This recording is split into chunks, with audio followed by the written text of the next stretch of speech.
Yes, good evening to all of you. Good evening to all of you. Everyone, please confirm बेटा, am I audible, am I visible clearly to all of you? एक बार सभी लोग confirm कर देंगे audio video clear है. Audio video is clear to everyone. Everyone please confirm in the chat box. Good evening to all of you.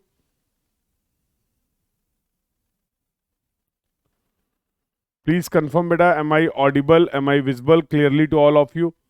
Good evening everyone. Siddharth, Irisa, Satya, good evening.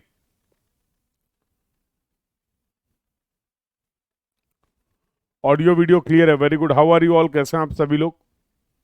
How are you all? How are you all? So I hope you all are good. सभी लोग ठीक हैं और अच्छे से अपने exam की preparation कर रहे हैं. सो इस कोर्स के बारे में बात कर लेते हैं. Tomorrow we are going to complete this course. तो जैसा आपसे प्रॉमिस किया गया था कि इसी साल 2022 में हम लोग इस कोर्स को कंप्लीट करेंगे, तो tomorrow will be the last class. तो कल हम लोग टॉपिक कंप्लीट करेंगे basics of GPS, GIS and remote sensing from our GATE exam point of view. और कल ही हम लोग इस कोर्स को कंप्लीट कर लेंगे. ठीक है. तो surveying discussion is going to complete tomorrow. So आज की क्लास में क्या डिस्कशन करने वाले हैं? आज हम लोग डिस्कस करेंगे फोटोग्रामेट्री के बारे में. कल कुछ फोटोग्रामेट्री का बेसिक डिस्कशन स्टार्ट हुआ था. तो कल हम लोगों ने फोटोग्रामेट्री में डिस्कस किया था कि फोटोग्रामेट्री क्या होता है. टाइप्स ऑफ फोटोग्रामेट्री के बारे में बात करी थी. Aerial photogrammetry and terrestrial photogrammetry. Then we have discussed about the various types of the, कुछ इंपॉर्टेंट टर्मिनोलॉजी भी डिस्कस किया था. और उसके बाद जो हम लोग का डिस्कशन था बेटा, that was related to the types of photograph, types of aerial photograph. और टाइप्स ऑफ एरियल फोटोग्राफ में our discussion was, we have discussed about the vertical photograph. Tilted photograph के बारे में हम लोगों ने बातचीत करी. ऑब्लिक फोटोग्राफ का डिस्कशन किया. Low oblique and high oblique photograph का डिस्कशन किया. तो ये डिस्कशन हम लोगों ने कंप्लीट किया है कल की क्लास में. यहाँ तक की सभी बातें सभी को क्लियर हैं रिलेटेड टू द फोटोग्रामेट्री. तो एक बार सभी लोग चैट बॉक्स में कंफर्म कर देंगे. और आज की क्लास जो है वो फोटोग्रामेट्री की आपके गेट 2023 पॉइंट ऑफ व्यू से बहुत ज़्यादा इम्पोर्टेंट है. तो आज की क्लास से आपको गेट 2023 में 1 से 2 नंबर का सवाल देखने को मिलेगा.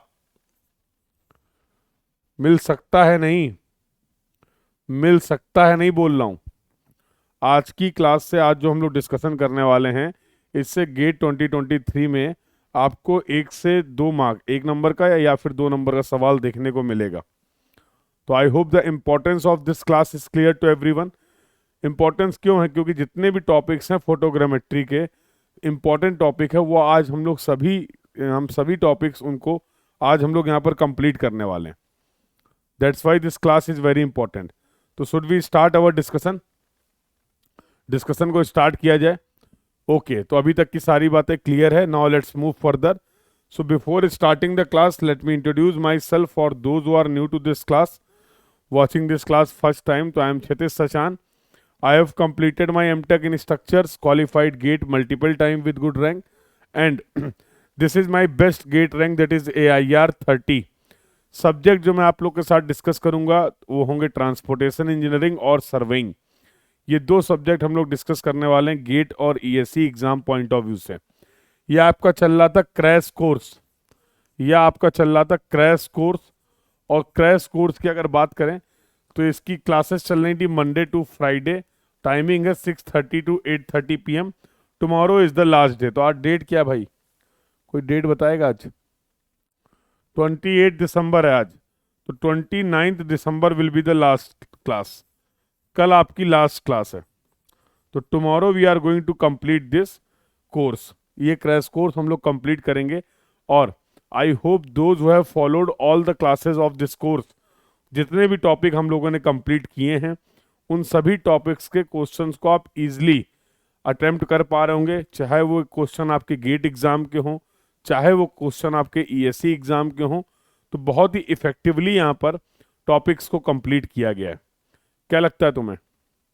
बोलो भाई. या सिर्फ मुझे ही लग रहा है ऐसा? सिर्फ मुझे ही ऐसा लग रहा है कि बहुत कम टाइम में बहुत सिस्टमेटिक वे में हम लोगों ने सर्वेइंग के सभी टॉपिक्स को कंप्लीट कर लिया है अपने एग्जाम पॉइंट ऑफ व्यू से। तो क्या ये सत्य है या सिर्फ गलतफहमी है मेरी? बोलिए, मुझे ऐसा लग रहा है, क्या इस बात में कोई सच्चाई है या सिर्फ और सिर्फ ये गलतफहमी है मेरी? आप ही कंफर्म कर पाएंगे, आप ही कंफर्म कर पाएंगे। तो लग रहा आप सभी को, बहुत बढ़िया, ठीक है। तो उसी तरीके से जो आपके रिमेनिंग टॉपिक्स हैं उनके बारे में भी हम लोग डिस्कशन उसके बारे में भी हम लोग डिस्कशन करने वाले। कल की क्लास के बारे में बता देता हूँ, क्योंकि बहुत सारी टॉप चीज़ें हैं, बट हम लोग क्या करने वाले हैं, बहुत सिस्टमेटिक वे में कम से कम टाइम में एग्ज़ाम ओरिएंटेड होके उन सभी चीज़ों को कंप्लीट करने वाले हैं। तो कल हम लोग बात करेंगे बेसिक्स ऑफ जीपीएस की, बेसिक्स ऑफ जीपीएस, जीआईएस और remote sensing, basics of GPS, GIS and remote sensing. और कल मैं आपको कुछ क्वेश्चंस भी लगाऊंगा, तो we will try to complete 5 question from the photogrammetry, ठीक है। तो फोटोग्रामेट्री के जो 4 टॉपिक हम लोग कंप्लीट करने वाले हैं, हर टॉपिक से रिलेटेड कुछ क्वेश्चन करेंगे। तो 5 क्वेश्चंस भी करेंगे हम लोग फोटोग्रामेट्री की, क्योंकि गेट पॉइंट ऑफ व्यू से जो सबसे इंपॉर्टेंट है आपका 2 मार्क के लिए टॉपिक, वो है फोटोग्रामेट्री। तो ये होगा कल की लास्ट क्लास का डिस्कशन, ये होगा कल की लास्ट क्लास का discussion, basics of GPS, GIS, remote sensing, और we will practice 5 questions from the photogrammetry. इनसे कोई न्यूमेरिकल नहीं आता है, डोंट वरी, इनसे कोई न्यूमेरिकल नहीं आता है, बहुत ज़्यादा थ्योरेटिकल कोई क्वेश्चंस नहीं आते हैं, कभी कभार। जीपीएस तो हट भी गया है, ठीक है, अभी पार्ट नहीं है सिलेबस का, और कभी कभार इससे कुछ बेसिक क्वेश्चन 1 मार्क में आ जाते हैं। तो उन क्वेश्चंस के को बेस कंसीडर करते हुए, उसको रेफरेंस मानते हुए हम लोग इन टॉपिक का डिस्कशन कंप्लीट करेंगे, ठीक है। चलिए, तो यहाँ तक की सभी बातें सभी को क्लियर हैं। तो हम लोग आज बातचीत कर लेते हैं। सबसे पहला और प्यारा सा टॉपिक है, that is the scale of vertical photograph. Scale of vertical photograph, जैसे चीजें बताई जा रही हैं बिल्कुल ध्यान से सुनिए और उनको अप्लाई करना है, ठीक है। बाकी बहुत डिटेल में अगर पढ़ने का मन है तो we will discuss photogrammetry nearly in 8 और 10 आवर 8 to 10 आवर्स। जब हम लोग सर्वेइंग का यूट्यूब पर ही डिटेल कोर्स कवर करेंगे, तो वहाँ पर केवल और केवल फोटोग्रामेट्री का डिस्कशन हम लोग करेंगे लगभग 10 घंटे, ठीक है। तो टोटल आपका मॉडर्न सर्वेइंग का जो डिस्कशन रहता है वो 13 से 14 आवर्स का रहता है, जिसको यहाँ पर हम लोग मैक्सिमम 2 से 3 आवर्स में कंप्लीट करने वाले हैं, ठीक है। चलिए, तो बिल्कुल एप्लीकेशन पॉइंट ऑफ व्यू से बिल्कुल आपको conclusion, main conclusion with story बताए जाएंगे, केवल आपको ध्यान से सुनना और उसी तरीके से समझना है। चलिए देखिए, हो क्या रहा था जब आप फोटोग्राफ ले रहे थे, तो भैया ये पूरी असेंबली है जो है कैमरा, ये है आपका एरियल कैमरा, ये है आपका एरियल कैमरा। यहाँ पर निगेटिव फोटोग्राफ का फॉर्मेशन होगा। फॉर एग्जांपल ये ग्राउंड है, इस ग्राउंड की आप फोटोग्राफी कर रहे हैं किसी हाइट एच से, फ्लाइंग हाइट की कल बात करी थी। तो this is your let's say exposure station. तो यहाँ पे कहीं आपको पॉजिटिव फोटोग्राफ मिल रहा है, इमेज मिल रहा है, and here you are getting the negative. तो कहानी कुछ ये रहने वाली है। थोड़ा सा कॉम्प्लेक्स लग रहा है डायग्राम थोड़ा सा कॉम्प्लेक्स लग रहा है सर, इसको थोड़ा इजी कर लीजिए कि समझना आसान हो जाए। ये देखिए, तो अब उसी को मैं यहाँ पर दिखाता हूँ। ये आपने क्या बोला, this is the negative photograph, this is the positive one, and this is the actual ground जिसकी फोटोग्रामेट्री आप कर रहे हैं। यहाँ पर आपको दिख रहा है mean sea level, this is the mean sea level. Let's say this is going to be your exposure station, this is your exposure station, जिसको हम लोग रिप्रेजेंट करते हैं ओ से। तो what is the height of the exposure station from the reference? Reference हम लोग यहाँ पर क्या कंसीडर करने वाले हैं, मीन सी लेवल करने वाले हैं। तो what is the height of this exposure station from the reference? तो आप बोलेंगे sir that is going to be capital H. तो मेरे लाल, क्या हम कैपिटल एच को ही बोलते थे फ्लाइंग हाइट? क्या हम कैपिटल एच को ही बोल सकते हैं फ्लाइंग हाइट या फ्लाइंग एल्टीट्यूड? फिर से रिपीट कर रहा हूं, कैमरे का जो एक्सपोजर स्टेशन है उसकी डेटम से, रेफरेंस से, मीन सी लेवल से जो हाइट है वो कैपिटल एच है। दूसरा पॉइंट ध्यान से समझिए, जो ग्राउंड सरफेस आप देख रहे हैं, जो ग्राउंड सरफेस आप देख रहे हैं, उसका मीन सी लेवल से जो हाइट है, let's say this is the levelled surface. ये जो ग्राउंड सरफेस की अभी आप बात कर रहे हो बेटा, ये एक लेवल्ड सरफेस है।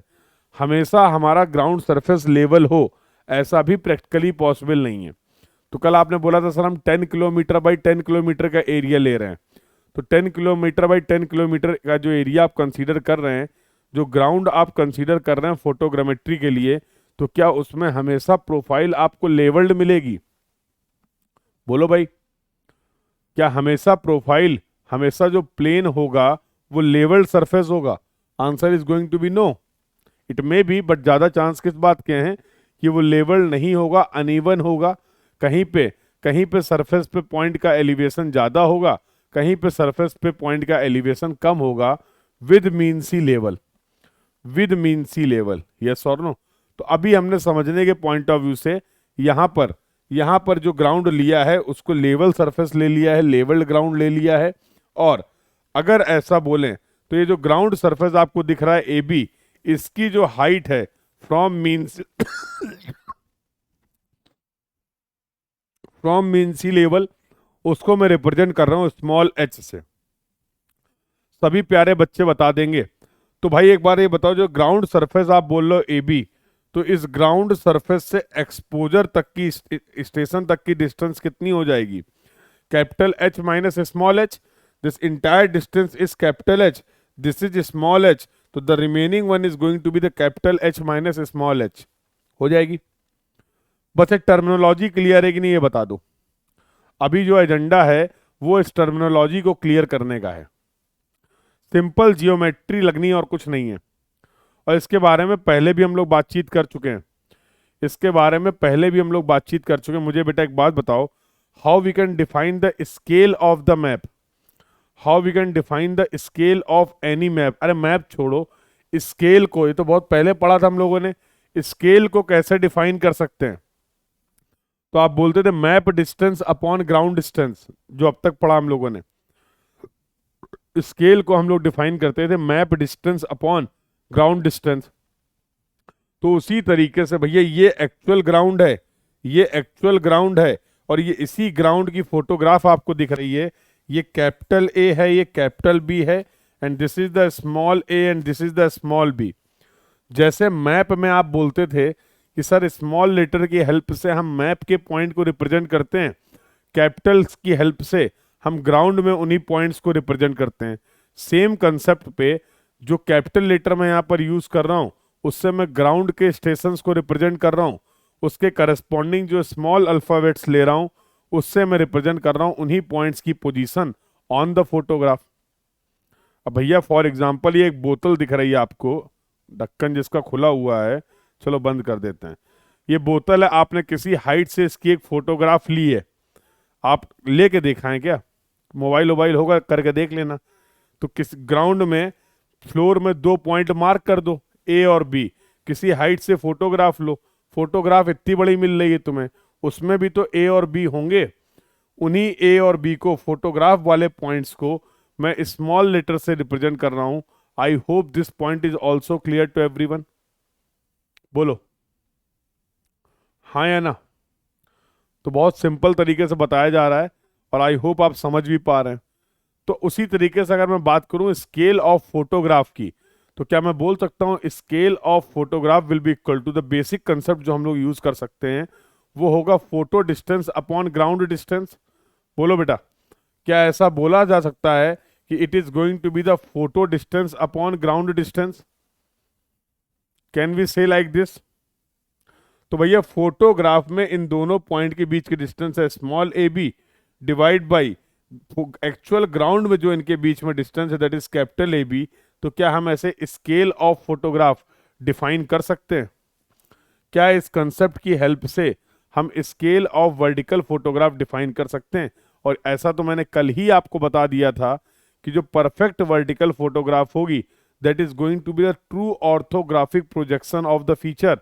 मतलब आसान भाषा में एक परफेक्ट वर्टिकल फोटोग्राफ सीधे और सीधे काम करेगी as a map.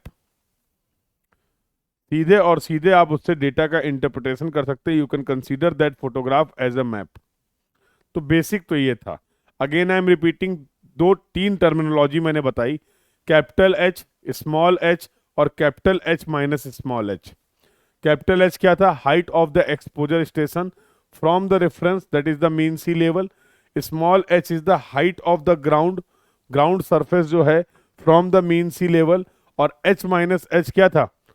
Distance between the exposure station and the ground, distance between the exposure station and the ground.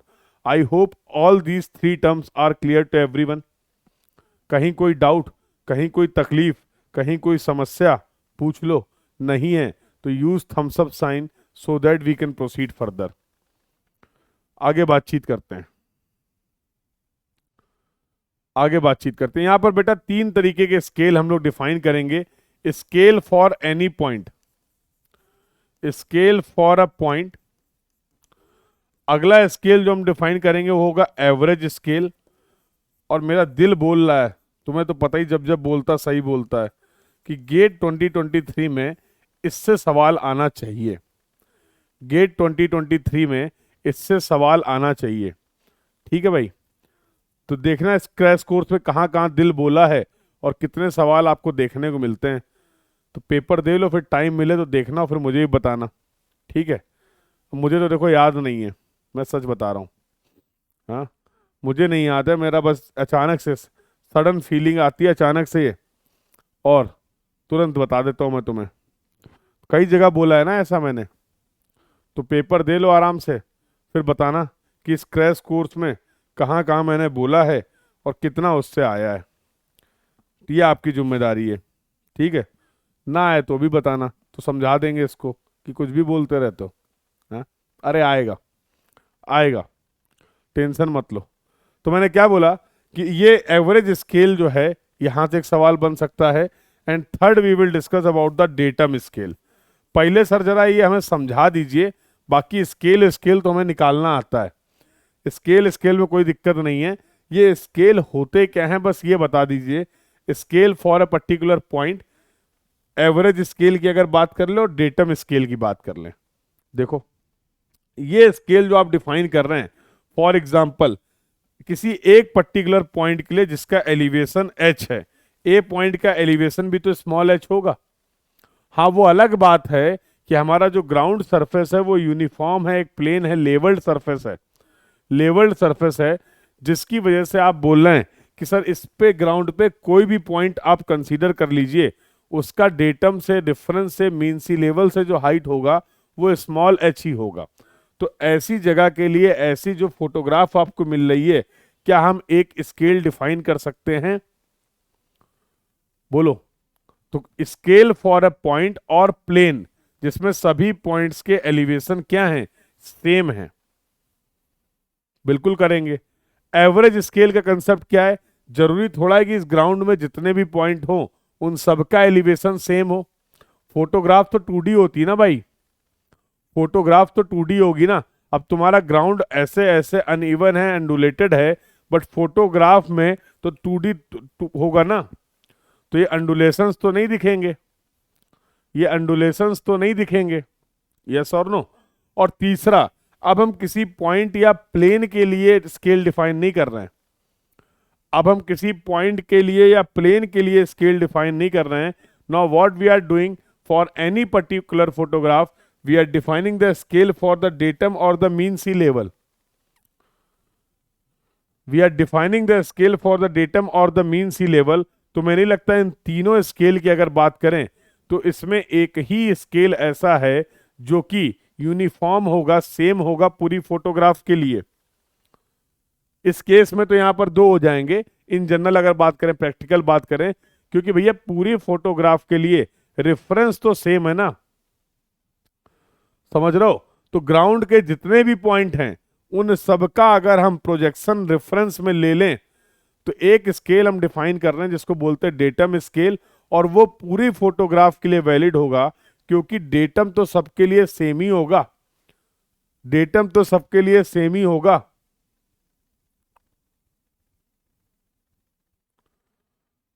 Yes yes Sonu, I remember बेटा, डोंट वरी। पहचान गया मैं, कल भी पहचान गया जब तुमने पूछा था कि सर पहचान पाए कि नहीं पहचान पाए। कुछ क्लास में डिस्कशन चल रहा था जिसकी वजह से शायद मैं मिस कर गया, मैं रिप्लाई नहीं कर पाया। तो जब आपने क्लास ज्वाइन करी थी उस समय मैं कुछ इंपॉर्टेंट टॉपिक डिस्कस कर रहा था, जिसकी वजह सब दिख जाता है कमेंट। अरे बहुत बड़ी टीवी लगी है, विश्वास तो मानो। ये भी एक इतनी बड़ी टीवी और सामने भी लगी हुई है, इतनी बड़ी टीवी की आंखें चौंधिया जाती हैं कभी कभी। तो सब कमेंट दिखते हैं, ठीक है, बिल्कुल बेफिक्र रहा करो। कभी अगर किसी का कोई कमेंट जेन्युइन कुछ बात आपने पूछी है या आपने डिस्कस किया, अगर नहीं रिप्लाई कर पाता हूं तो ये मत समझा करो कि सर ने इग्नोर कर दिया। ह्यूमन एरर कंसीडर कर लिया करो उसे, ठीक है, उसको ह्यूमन एरर कंसीडर कर लिया करो कि मिस हो गया, सर्वेयर से एक इंपॉर्टेंट ऑब्जर्वेशन मिस हो गया। दो दो नहीं, तीन तीन टीवी लगी हैं। हाँ तीन है, आंखों के सामने दो हैं। अगर स्क्रीन की बात करोगे तो आंखों के सामने तीन स्क्रीन है। एक आंखों के सामने तीन है और आंखों के पीछे भी एक स्क्रीन है, समझ रहे हो? तो कैसे मिस हो जाएगा, दिखता सब है। हाँ डिस्कशन के दौरान कभी कभी स्किप हो जाता है, तो अगर किसी का जेन्युइन कमेंट का कोई आपको रिप्लाई नहीं मिल पाया तो उसके लिए I am extremely sorry, but वो इंटेंशनली नहीं होता है, ठीक है। तो आई होप इतनी ह्यूमन लिमिटेशन जो लिमिट्स हैं उसको आप समझने की कोशिश करेंगे, ठीक है। चलिए, तो अब एक स्केल हम लोग एक एक करके इनके बारे में बात करते हैं। आओ, सवाल जनरली जो आपके एग्जाम में अब तक पूछे गए गेट में, वो यहां से कई बार सवाल पूछे गए हैं, यहां से कई बार सवाल पूछे गए हैं। अब मुझे ऐसा लगता है कि गेट 2023 टारगेट करेगा एवरेज स्केल को और तुम्हें कर देते हैं उसके लिए तैयार, कोई दिक्कत की बात नहीं है। चलो, तो सबसे सिंपल केस था। अब मैं बात करता हूं बेटा, now I am for example this is the situation. तो ये सारा कुछ मैंने बता दिया। Capital H, this will be the capital H, this is going to be capital H minus small H, and this is going to be the small H. ये आपका datum है या फिर आप इसको मीन सी लेवल बोल दो, और ये आपका ग्राउंड सरफेस है। ये टर्मिनोलॉजी हमारी क्लियर हो गई है, ये टर्मिनोलॉजी हमारी क्लियर हो गई है, यस और नो। चलिए अब जरा गेम समझो। ग्राउंड तो ऐसा भी हो सकता है ना, ग्राउंड सरफेस तो ऐसा भी हो सकता है। मान लो इसमें मैं 3 पॉइंट ले लेता हूं, 1 2 and 3। Let's say this is your datum, let's say this is your datum, so let's say the height of this point is going to be small h1, the height of this point is going to be small h2, the height of third point is going to be small h3। सारे points के elevation बदल लें, हर point अलग अलग elevation पर, इसके आपने photograph ली, जो इसी तरीके से आपने यहाँ पर भी फोटोग्राफी करी। और इस फोटोग्राफ के लिए मैं एक एवरेज स्केल डिफाइन करना चाह रहा हूँ। अरे करना कुछ नहीं है भैया, ये देखो, ये लो, मैंने बोला कि अब मैं एक ऐसे एलिवेशन की बात कर लेता हूं, इस ग्राउंड का एवरेज एलिवेशन डिफाइन कर देता हूं। 3 पॉइंट हो, 4 पॉइंट हो, 10 पॉइंट हो, 1000 पॉइंट हो, मैंने इसका एक एवरेज एलिवेशन डिफाइन कर दिया, चलेगा? That I am representing with the help of the H average. That I am, actual में यहां नहीं होगा ये, लॉजिकली तो यहां से नहीं होना चाहिए, चलो भाई हटा देते हैं। ये लो, यहां कहीं होगा, this is going to be the H average. अब ठीक है, this is going to be the H average. H average is the average elevation of the ground. तीसरा केस समझो, तीसरा केस समझो, फिर एक साथ सब बता देते हैं। तो तीसरा केस क्या बोलता? फॉर एग्जाम्पल ये तुम्हारा मीन सी लेवल और डेटम है बेटा, और this is your let's say ground, कुछ भी ग्राउंड है ऐसा, ठीक है। कोई भी पॉइंट ले लो, फॉर एग्जाम्पल ये पॉइंट 1 ले लो, ये पॉइंट 2 ले लो, ये पॉइंट 3 ले लो। The height of this h1, this height h2, this height h3। तो अब हम एक स्केल ऐसा डिफाइन कर रहे हैं, जितने भी ये ग्राउंड के पॉइंट हैं, जितने भी ये ग्राउंड के पॉइंट हैं, इन सबको हम यहां पर अगर प्रोजेक्ट कर दें, कहां पर प्रोजेक्ट कर दें? डेटम पे प्रोजेक्ट कर दें, तो सबके लिए हाइट क्या हो जाएगी? इन सभी पॉइंट्स का प्रोजेक्शन अगर हम कंसीडर कर रहे हैं डेटम में, तो what will be the height of all these points from the datum और the mean sea level? From the datum और द मीन सी लेवल, बोलो। तो ऊपर सरफेस कैसी भी हो, उन सभी पॉइंट्स को हम कहां पर प्रोजेक्ट कर रहे हैं? We are projecting all the points on the datum और द रेफरेंस इटसेल्फ। तो भैया अगर सभी के सभी पॉइंट्स रेफरेंस में ही लाई करेंगे, अरे फिर से सुनो, सवाल समझ नहीं पाए, फिर से सुनो, सवाल समझ नहीं पाए। ये देखो फॉर एग्जाम्पल, ये पॉइंट 1 है, ये पॉइंट 2 है, ये पॉइंट 3 है, ये पॉइंट 4 है, एंड सो ऑन। गौरव समझ गया, बहुत बढ़िया। मैं बोल रहा हूं इन सभी पॉइंट का प्रोजेक्शन हम कहाँ पे ले लेते हैं, इन सभी पॉइंट्स का प्रोजेक्शन हम ले लेते हैं अपने डेटम पे। इन सभी पॉइंट्स को हम कंसीडर कर लेते हैं अपने डेटम पे या रेफरेंस में। तो मेरा सवाल ये था कि अब इन पॉइंट्स का डेटम से एलिवेशन या डेटम से हाइट कितनी हो जाएगी। तो अगर सभी पॉइंट्स रेफरेंस पे ही लाई कर रहे हैं तो उनसे रेफरेंस से उन पॉइंट्स की वर्टिकल डिस्टेंस क्या हो जाएगी। कहने का मतलब क्या है, whenever we will consider the projection of any point, whenever we will consider the projection of any point on the datum or the mean sea level, तो यहां पर जो स्मॉल h वाला टर्म है वो जीरो हो जाएगा क्या मेरे लाल, वो जीरो हो जाएगा क्या मेरे लाल, बोलो, वो जीरो हो जाएगा क्या मेरे लाल। इससे अभी डिफाइन कर देंगे पहला वाला स्केल, जिसको हम लोग बोलते हैं स्केल, ऐसे ग्राउंड के लिए, ऐसे टेरेन के लिए, ऐसी फोटोग्राफ का आप स्केल डिफाइन कर रहे हैं जिनका सबका एलिवेशन सेम था। इस डायग्राम की हेल्प से मैं रिप्रेजेंट करूंगा बेटा, डिफाइन करूंगा एवरेज स्केल को, और इस डायग्राम की हेल्प से मैं रिप्रेजेंट करूंगा डेटम स्केल को। कोई कंफ्यूजन तो नहीं है, कोई कंफ्यूजन तो नहीं है। टर्म इंपॉर्टेंट है, कैपिटल एच, स्मॉल एच और capital H minus small H. आओ खेलें, यही कर दें, आओ यही कर देते हैं। चलो, तो अगर मैं बोलूं स्केल फॉर दिस ग्राउंड जो आपका लाई कर रहा है एच एलिवेशन पे, क्या मैं इसको लिख सकता हूं F upon H minus H. F is the focal length और रिमेनिंग डिस्टेंस जो है वो एच माइनस एच है। Map distance upon ground distance, photo distance upon ground distance. Can we write like this. बस हाँ या ना में कंफर्म करो, और ना तो सुनना ही नहीं मुझे, हाँ या हाँ में कंफर्म करो। अब सही है क्या हम इस तरीके से इस पूरी टेरेन के लिए जिसका एलिवेशन हमारा h है फ्रॉम द रेफरेंस और from the datum, can we define the scale for this photograph as f upon h minus h। f is the focal length of the camera, f is the focal length of the camera और the photo distance divide by the ground distance, and the ground distance is going to be h minus h।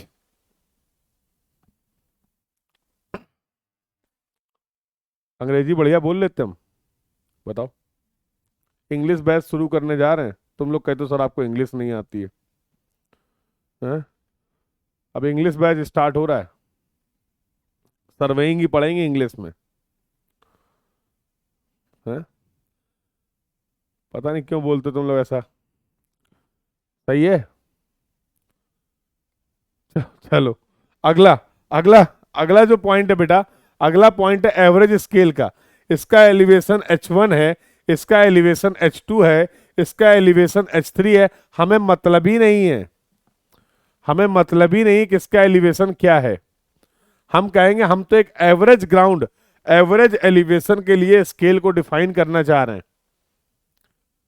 अरे scale तो A B upon A B होगा, A B upon A B भी होगा, A B upon A B भी होगा। Horizontal distance की बात कर रहे हो, हॉरिजेंटल डिस्टेंस की बात कर रहे हो। फोटोग्राफ का एक्सपोजर स्टेशन से जो डिस्टेंस है वो एफ है। वर्टिकल डिस्टेंस के टर्म्स में डिफाइन कर दिया, कोई प्रॉब्लम। हॉरिजेंटल के टर्म्स में भी डिफाइन कर सकते हो, A B upon A B, वो तो पहले ही डिफाइन किया देवराज।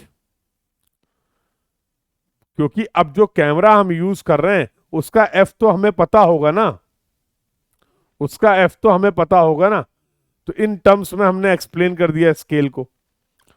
बहुत डिटेल में अगर जानना है तो डिटेल कोर्स में बात कर लेंगे, अभी के लिए इतना ही रख रहा हूं।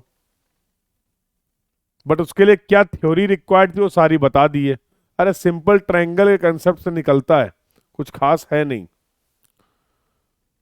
ठीक है, अगला गेम मैंने क्या बोला कि अब मैं एक डिफाइन करना चाह रहा हूं स्केल एवरेज।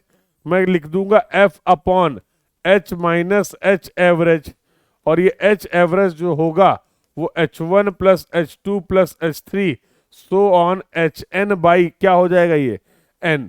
लिख सकते हैं ऐसा, can we write like this. बोलो हाँ या हाँ, can we write like this, जितने भी पॉइंट दिए गए हैं उनकी हेल्प से आप एवरेज एलिवेशन डिफाइन कर लीजिए। और once you know the average elevation, तो जहां पे अभी आपने लिखा था h माइनस एच, वहां पर मैंने क्या कर दिया, एक एवरेज एलिवेशन कंसीडर कर लिया। जितने भी गिवन पॉइंट्स थे उनके एलिवेशन के हेल्प से मैंने एक एवरेज एलिवेशन डिफाइन कर दिया। कोई तकलीफ मेरे किसी लाल को? बोलो, कोई तकलीफ होनी भी नहीं चाहिए। सर अब हम चाहते हैं सारे जो पॉइंट्स हैं इन सबको हम डेटम में कंसीडर कर लें। अगर इन सबको अगर हम डेटम में कंसीडर कर लें और अपने डेटम के लिए मीन सी लेवल के लिए रेफरेंस के लिए अगर एक स्केल डिफाइन कर दें, तो तुम्हें नहीं लगता मेरे लाल ये होगा S datum will be equal to F upon capital H.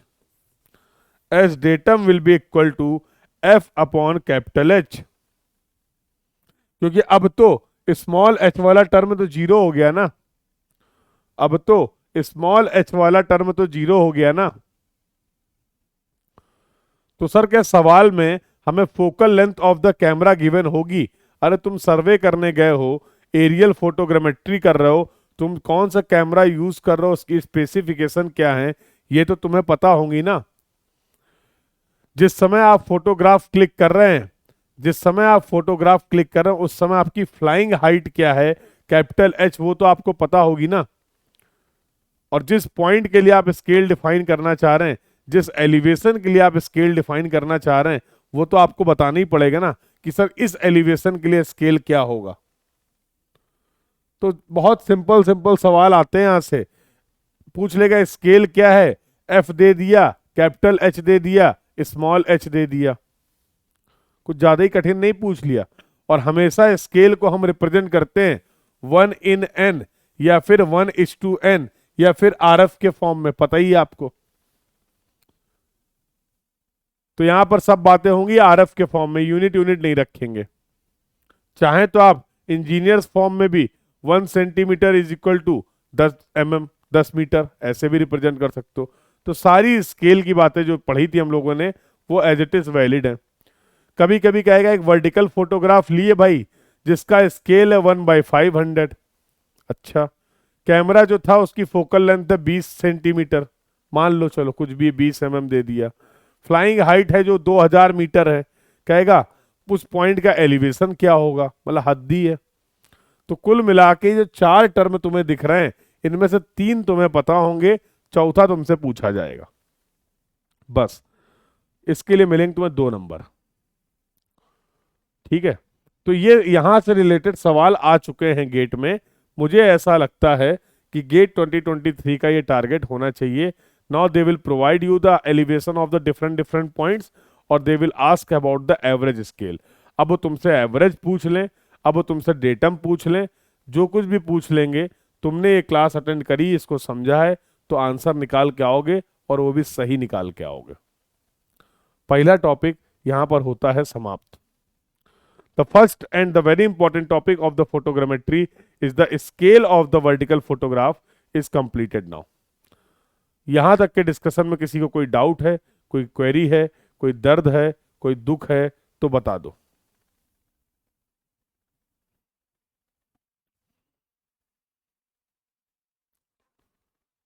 चलें आगे, चलें आगे बातचीत करें, चलें आगे बातचीत करें बेटा। अगला जो बेहतरीन सा टर्म है जिसके बारे ये सब बता दिए मैंने, दैट इज द डिस्टेंस। इससे अब तक कोई सवाल ही नहीं आया उल्लू। अब जितने भी चीजें हम लोग पढ़ने जा रहे हैं, ये अगर कुछ नया करने का मन होगा गेट का तो इसी से करेगा, ये भी बता दे रहा हूं। अभी जो आपने पढ़ लिया वहां से सवाल आ रहे थे, सबसे ज्यादा सवाल पूछे जा रहे थे, वो था scale of the vertical photograph. वो तुम्हें मैंने समझा दिया है, कल सवाल भी लगवा देंगे, कैसे सवाल आए हैं, कैसे कैसे आ सकते हैं, सब बता देंगे, टेंशन मत लो। ये एक टॉपिक है जो कि आपके फोटोग्रामेट्री का पार्ट है, लेकिन अब तक इससे सवाल नहीं आया है। कुछ नया करने का अगर मन करा आईआईटी कानपुर का, तो यहां से भी 2 नंबर का सवाल आपको देखने को मिलेगा। तो जो होता है ना थ्रस्ट एरिया, जहां से बहुत ज्यादा चांस होते हैं क्वेश्चंस बनने के, अब वो सभी टॉपिक्स हम लोग डिस्कस कर रहे हैं। तो अब यहाँ पे टॉपिक का नाम क्या है बेटा? Distance between the two points having the different elevation. चलो ठीक है सर, एक बार स्टोरी सुना दीजिए, बाकी फिर कंसेप्ट तो हम समझ ही लेंगे। तो बेटा स्टोरी सुन लो, आओ आओ सुनो। मान लो मान लो ये तुम्हारा रेफरेंस है, मान लो ये तुम्हारा रेफरेंस है डेटम। मान लिया सर कोई दो पॉइंट, मान लो ये पॉइंट ए है और ये पॉइंट बी है। इस पॉइंट का जो एलिवेशन है वो बेटा स्मॉल एच ए है, ये पॉइंट बी का जो एलिवेशन है वो स्मॉल एच बी है। ये दोनों पॉइंट ग्राउंड के पॉइंट हैं क्या? हाँ हाँ, ये रेफरेंस है, ये डेटम है, मीन सी लेवल है। यह आपका पॉइंट हो गया ए, दूसरा पॉइंट हो गया बी, चलेगा? बोलो भाई। अब आपने एक फोटोग्रामेट्री करी, फोटोग्राफ ली, वर्टिकल फोटोग्राफ थी, और फोटोग्राफ जब आपने लिए तो हालात कुछ ऐसे थे कि यहां पर पॉइंट ए और ये तुम्हारी फोटोग्राफ की ये है, और इस फोटोग्राफ में बेटा ये मिल रहा तुम्हें small A. This is the point small A corresponding to capital A, and this is the point small B. समझ गए सर? मेरे भाई ये तुम्हें 2D में दिखा रहा हूं, एक्चुअल में फोटोग्राफ कुछ ऐसी होगी। ये पॉइंट होगा स्मॉल ए और ये पॉइंट होगा स्मॉल बी। समझ आ रहा है? बोलो, समझ आ रहा है? अब मेरी इच्छा क्या है पता है? ये फोटोग्राफ तो हमने क्लिक कर ली और घर आ गए, ये फोटोग्राफ लेके घर आ गए। अब घर आने के बाद जब इस फोटोग्राफ को देखा तो लगा ये पॉइंट ए है, ये पॉइंट बी है, ये मेरा घर है, ये तुम्हारा घर है, इसके बीच में डिस्टेंस कितनी है? औल लो। फोटोग्राफ देखकर आप ये जानना चाह रहे हैं कि इन दोनों पॉइंट्स के बीच में डिस्टेंस कितनी है, जबकि दोनों पॉइंट्स के एलिवेशन भी सेम नहीं है। एलिवेशन सेम होते कोई दिक्कत ही नहीं थी। स्केल ऑफ वर्टिकल फोटोग्राफ पता होता, हम उस फोटोग्राफ में दोनों पॉइंट के बीच के डिस्टेंस ऐसे मेजर कर लेते कितनी आ रही है, और स्केल के करस्पॉन्डिंग ग्राउंड की डिस्टेंस बता सकते थे, जैसा तुम मैप में करते थे, जैसा तुम मैप में करते थे। याद आ गया? बोलो। If we know the scale of the vertical photograph, अगर सारे पॉइंट सेम लेवल पे होते तो हम फोटो डिस्टेंस को मेजर करते और स्केल की हेल्प से ग्राउंड डिस्टेंस बता देते। ग्राउंड डिस्टेंस बता देते, हाँ या ना? लेकिन अब दिक्कत क्या है कि points are having the different elevation. Heading पढ़ो जरा, टॉपिक क्या था ये पढ़ो। ये जो स्टोरी सुनाई है तुम्हें अभी, ये तुम्हें केवल इसलिए सुनाई है कि टॉपिक क्या पढ़ना चाह रहे हो वो क्लियर हो जाए। तो आप निकालना चाह रहे हैं distance between the two points having the different elevation. Topic is clear to everyone? Topic is clear to everyone, yes और no? I want confirmation from all of you. सभी लोग कंफर्म करते चलेंगे भाई, सभी लोग कंफर्म करते हुए चलेंगे। तो मेरे इच्छाएं क्या हैं? I want to measure this distance A B. भाई बचपन में कभी पढ़ा था कि अगर इनके ग्राउंड कोऑर्डिनेट्स पता चल जाएं, एक्स ए और वाई ए, और इसका ग्राउंड कोऑर्डिनेट पता चल जाए एक्स बी और वाई बी, तो अगर दो पॉइंट्स के कोऑर्डिनेट्स आपको पता हैं तो बचपन से पढ़ते चले आ रहे हैं, हम डिस्टेंस को ऐसे निकाल सकते हैं। ये सभी स्मॉल एक्स को कर लो capital, X X Y Y. अब सही है? तो कैपिटल एक्स वही वाला कहानी है, कैपिटल्स की हेल्प से मैं ग्राउंड के पॉइंट्स को रिप्रेजेंट कर रहा हूं, स्मॉल की हेल्प से मैं रिप्रेजेंट करूंगा बेटा आपके फोटोग्राफ के पॉइंट्स को। यार ये फोटोग्राफ है तुम्हारे पास, तो तुम्हें नहीं लगता इस फोटोग्राफ में कोऑर्डिनेट सिस्टम भी होगा? बिल्कुल होगा, with the help of the fiducial mark. चलो अभी छोड़ो, ज्यादा कठिन बातें नहीं, समझो। तो इस तरीके से क्या इस फोटोग्राफ में भी एक्स और वाई एक्सिस होगा, तो ये प्लस एक्स हो गया, ये माइनस एक्स हो गया, ये प्लस वाई हो गया, ये माइनस वाई हो गया।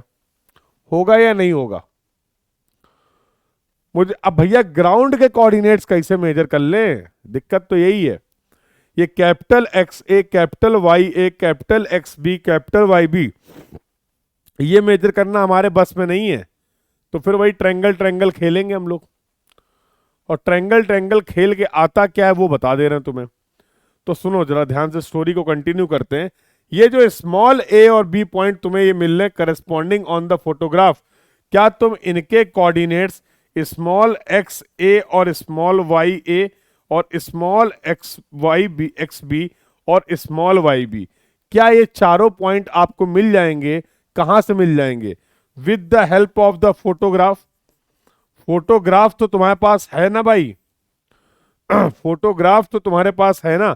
तो फोटोग्राफ की हेल्प से क्या फोटोग्राफिक पॉइंट जो हैं उनके कोऑर्डिनेट्स आप मेजर कर सकते हैं? बोलो हां, बोलो हां, जल्दी बोलो हां।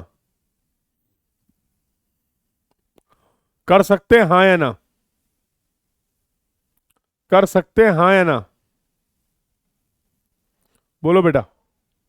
अरे हमारे पास अगर फोटोग्राफ अवेलेबल है, we can define the photographic coordinates of the point small A and small B. बिना किसी दिक्कत के कर सकते हैं सर ये काम हम, बिना किसी प्रॉब्लम के। कोई बात नहीं, क्या करना है? हाँ? बोलो भाई। कर सकते हैं ऐसा? बिल्कुल कर सकते हैं। अगर किसी तरीके से इन फोटोग्राफिक कोऑर्डिनेट्स की हेल्प से, सुनना बहुत ध्यान से, अगर किसी तरीके से इन फोटोग्राफिक कोऑर्डिनेट्स की हेल्प से मैं इन ग्राउंड के पॉइंट्स के कोऑर्डिनेट्स को डिफाइन कर दूं या रिलेट कर दूं, मेरे को ये वैल्यूज पता है, मुझे चाहिए इन डिस्टेंस निकालने के लिए ग्राउंड के कोऑर्डिनेट्स, फोटोग्राफिक कोऑर्डिनेट्स की हेल्प से अगर हम ग्राउंड कोऑर्डिनेट्स को एक बार फाइंड आउट कर लें दोनों पॉइंट ए और बी के लिए, तो क्या हम इस सिंपल रिलेशनशिप की हेल्प से पॉइंट ए और बी के बीच के डिस्टेंस निकाल सकते हैं?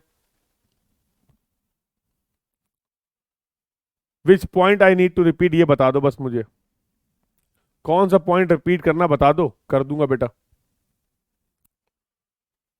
हाँ? किस पॉइंट में दिक्कत आ रही बताओ, मैं रिपीट कर दूंगा। यस और नो?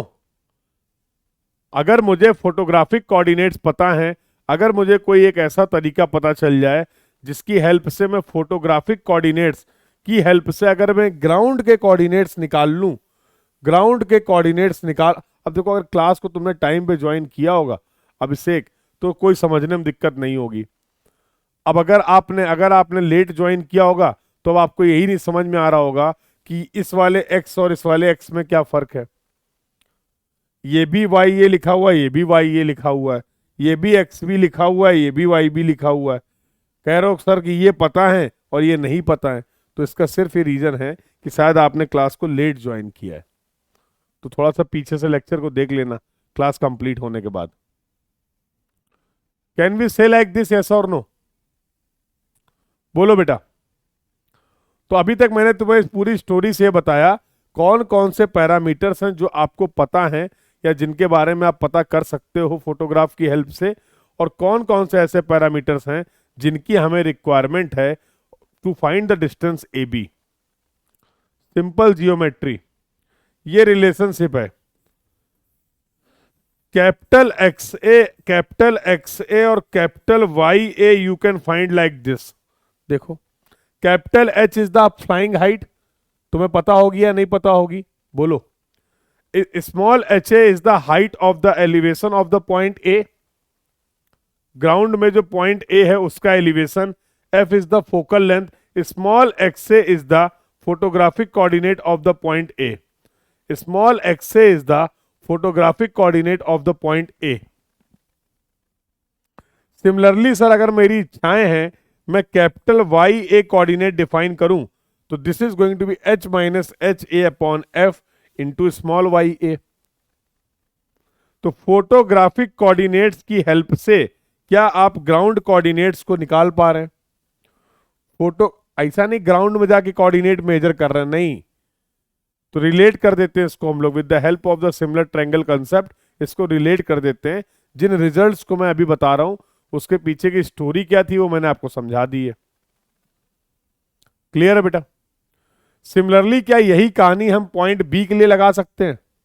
अगर मुझे कैपिटल एक्स बी की वैल्यू चाहिए तो मैं लिखूंगा H minus H B upon F into small X B. बोलो। अगर मुझे कैपिटल वाई बी की वैल्यू चाहिए तो मैं लिखूंगा H minus H B upon F, this is going to be the small Y B. In short बताना मैं सिर्फ इतना चाह रहा था, बताना मैं सिर्फ इतना चाह रहा था कि with the help of the photographic coordinates, photographic जो कोऑर्डिनेट्स आपके पास अवेलेबल हैं उनकी हेल्प से आप निकाल सकते हैं ग्राउंड कोऑर्डिनेट्स। इनकी हेल्प से आप निकाल सकते हैं ground coordinates. And if we know the ground coordinates of 2 point A and B, हम सर ए बी निकाल लेंगे, हमें कोई तकलीफ नहीं है। हम सर ए बी निकाल लेंगे, हमें कोई तकलीफ नहीं है। तो फोटोग्राफिक कोऑर्डिनेट्स हमारे लिए नोन थे, ग्राउंड कोऑर्डिनेट्स हमने निकाल लिए, capital X A, capital Y A, capital X B and capital Y B, that we can find with the help of this relation.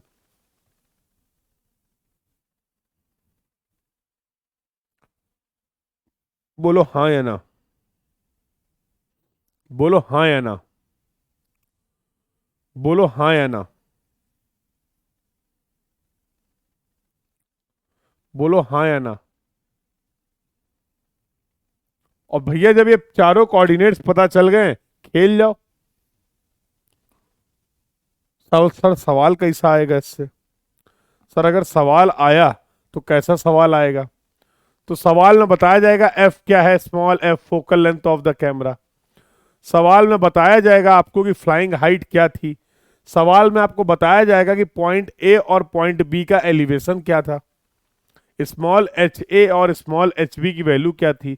सवाल में आपको बताया जाएगा कि स्मॉल ए और स्मॉल बी के फोटोग्राफिक कोऑर्डिनेट्स क्या हैं। करना क्या होगा? करना क्या होगा? कह रहे हैं फोटोग्राफ के कोऑर्डिनेट्स कैसे पता चलेंगे? फोटोग्राफ से पता चलेंगे। ये देखो बताया था, कहां चले गए थे? ये देखो, फोटोग्राफ के कोऑर्डिनेट्स कहां से पता चलेंगे? फोटोग्राफ से पता चलेंगे।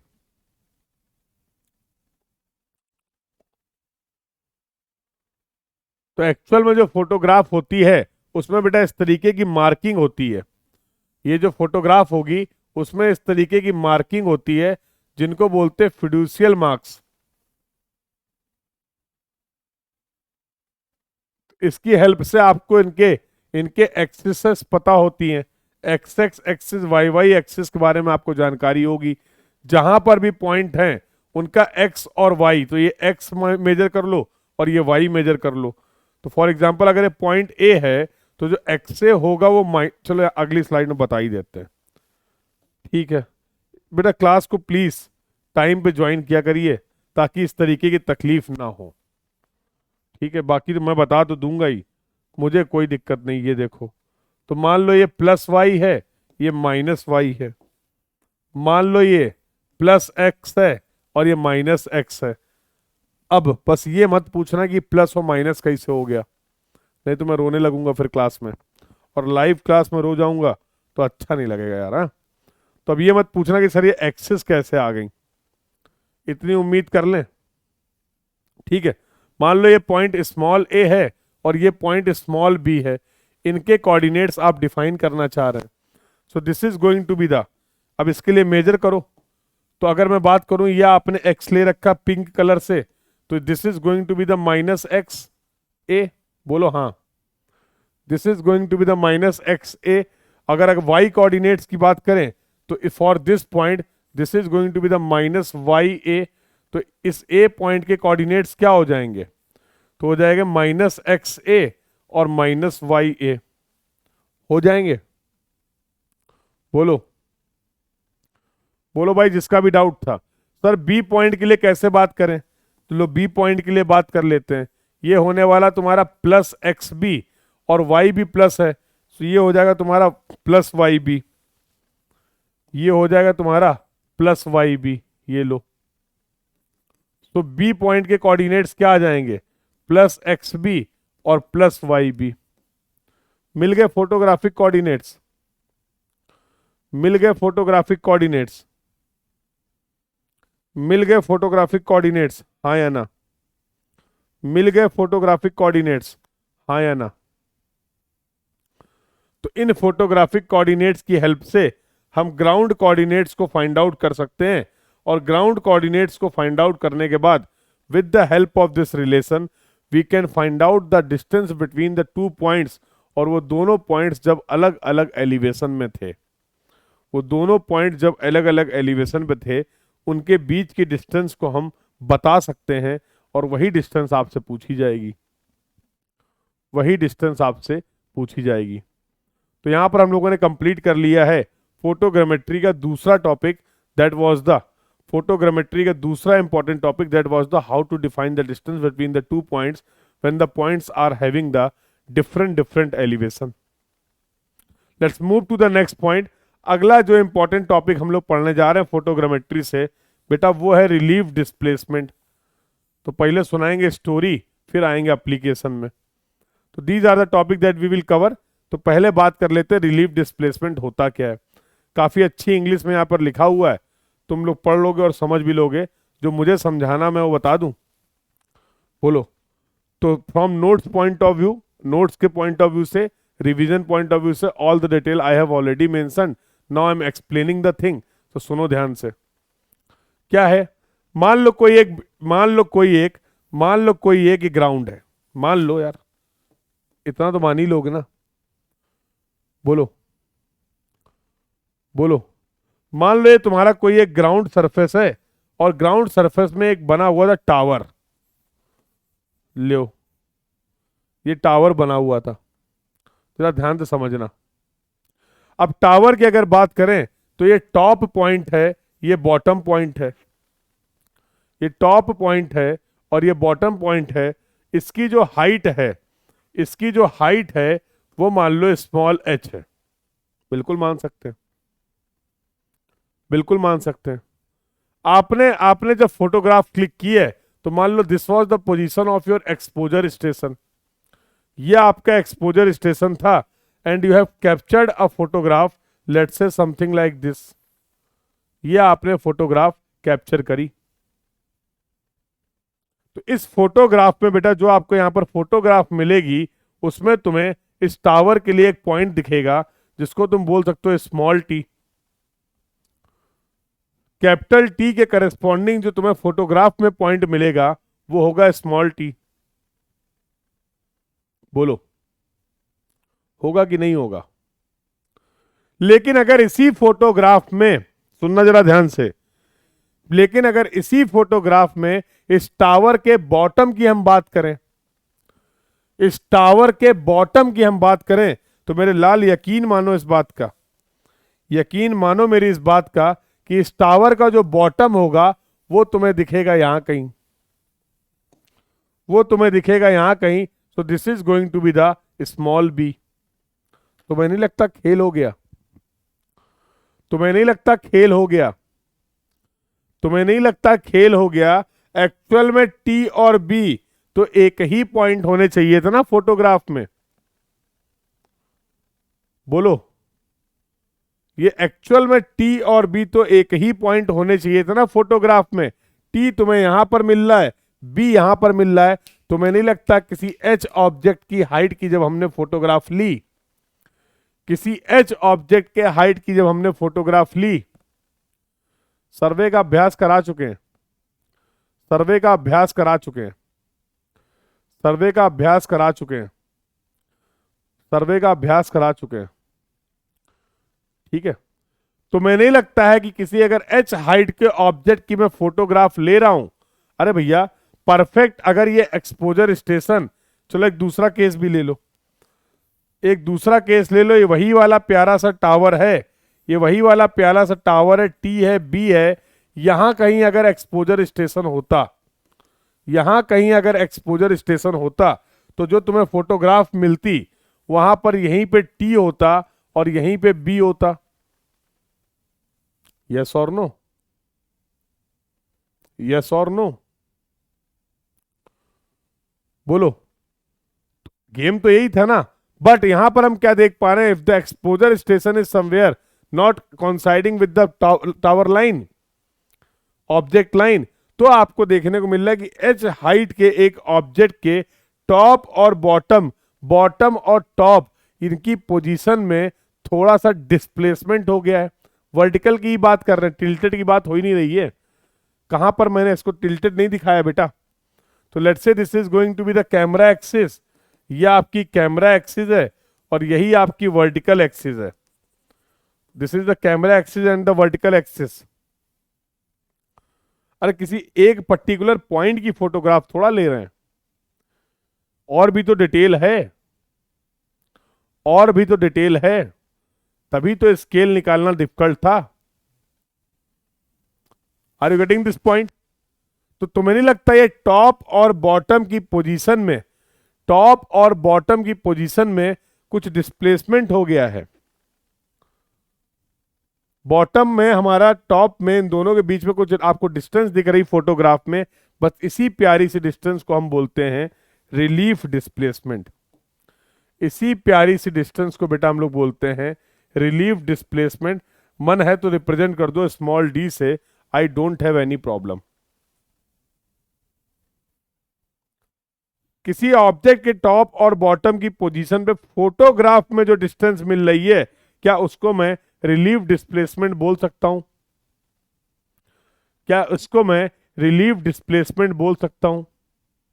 इसका बहुत इंपॉर्टेंट यूज है, अभी यूज समझाता हूं।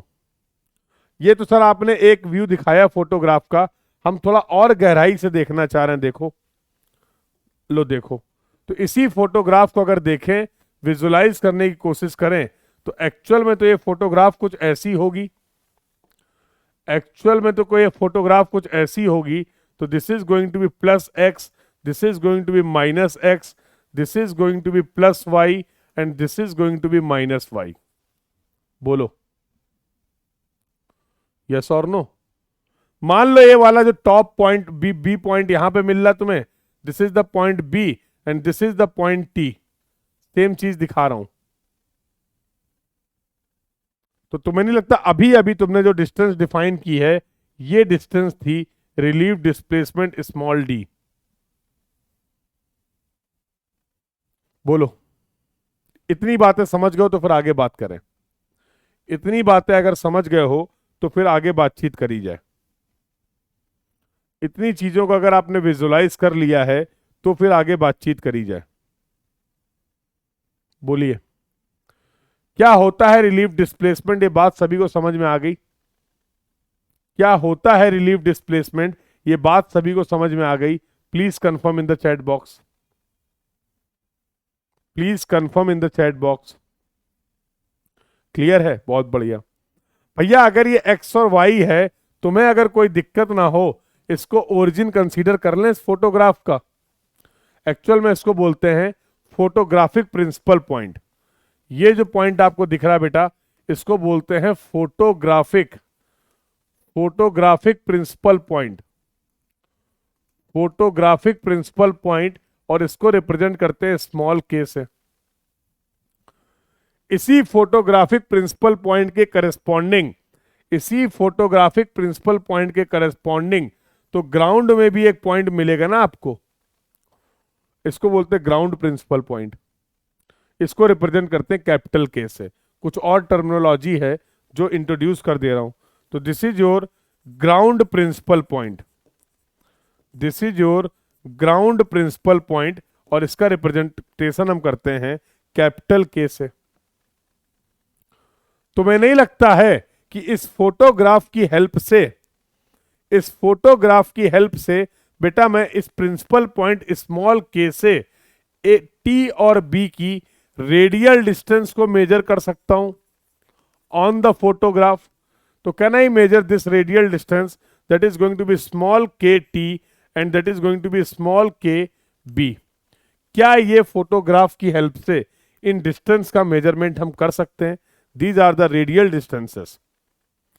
तो टॉप का जो पॉइंट है उसकी रेडियल डिस्टेंस आपने क्या बोली? That is going to be small के टी। और बॉटम की जो पोजीशन है फोटोग्राफ में, उसकी रेडियल डिस्टेंस को आपने बोल दिया स्मॉल के बी।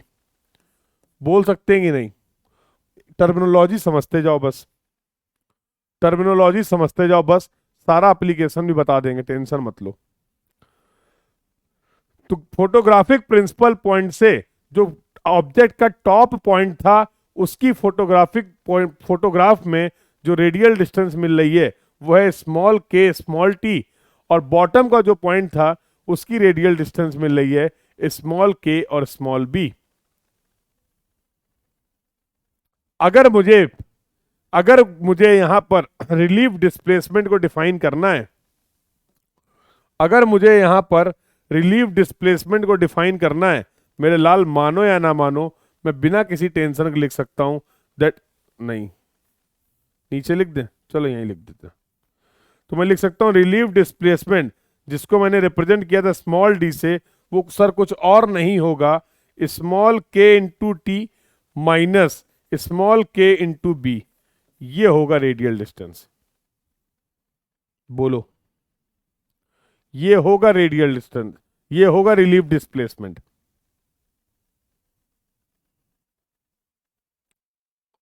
पहले एक बार रिलीफ डिस्प्लेसमेंट तो निकाल लें, फिर इसका रिलीफ डिस्प्लेसमेंट का यूज क्या है इसको भी एक्सप्लेन कर दूंगा। तो I hope all this terminology till now is clear to everyone. चलिए सर आगे बातचीत कर लीजिए। देखिए, तो अब वही मैं बोल रहा हूं, r naught is the radial distance from k to b. Bottom वाले पॉइंट जिसको अभी मैंने बोला स्मॉल के स्मॉल बी, उसको मैं रिप्रेजेंट कर दूं आर नॉट से। ये सभी बातें आप कर रहे हैं फोटोग्राफ में, ये सभी बातें आप कर रहे हैं फोटोग्राफ में। R is the radial distance from k to a. सबको पता है स्मॉल के क्या है, सबको पता है स्मॉल के क्या है और कैपिटल के क्या है, यस और नो? बताते रहो भाई, बताते रहो भाई। तो क्या मैं लिख सकता हूं relief displacement is going to be r minus r naught? अरे अभी तो लिखा था, अभी तो लिखा था के टी माइनस के बी, अब उसको आर माइनस आर नॉट लिख दिया है। के टी माइनस के बी से समझाया था, अब आर माइनस आर नॉट लिख दिया है। रेडियल डिस्टेंस होती क्या है, रेडियल डिस्टेंस मेजर कैसे करेंगे, सब तो बता दिया है। बोलो, एक टर्म और इंट्रोड्यूस कर देता हूं, that is the capital R. Ground का जो प्रिंसिपल पॉइंट था उससे जो आपके पॉइंट की डिस्टेंस है, टी पॉइंट की डिस्टेंस है, उसको मैंने क्या बोला, उसको मैंने बोला आर, कैपिटल आर। एक्चुअल में हमें ये नहीं पता होता है। अब सब सारे मेजरमेंट जब तुम्हें फील्ड में ही जाके करने थे, सारी डिस्टेंसेस को जब तुम्हें ग्राउंड में ही मेजर करना था, तो इतना एयरक्राफ्ट और फोटोग्रामेट्री की बातचीत क्यों कर रहे हो? एनीवे, खैर, तो क्या मैं अभी तक रिलीफ डिस्प्लेसमेंट को डिफाइन कर सकता हूं? ये दो फॉर्मूले हैं, कोई फॉर्मूले नहीं है। कभी समय मिलेगा, डिटेल्ड कोर्स में मिलेगा ही मिलेगा, कर लेंगे। अभी के लिए अगर बात करें तो इसमें क्या क्या टर्म यूज हो रहे हैं वो सब मैंने आपको बता दिए हैं।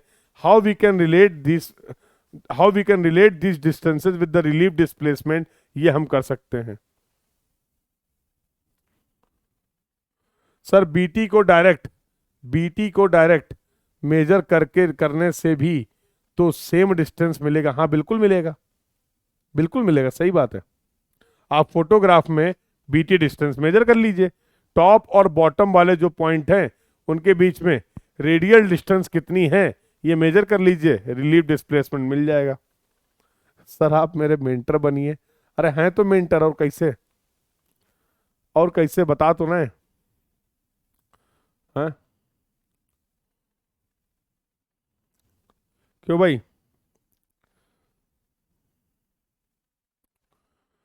तो फोटोग्राफ अगर आपके पास अवेलेबल है तो yes, top position bottom position के बीच की डिस्टेंस जो होगी वही रिलीफ डिस्प्लेसमेंट होगी।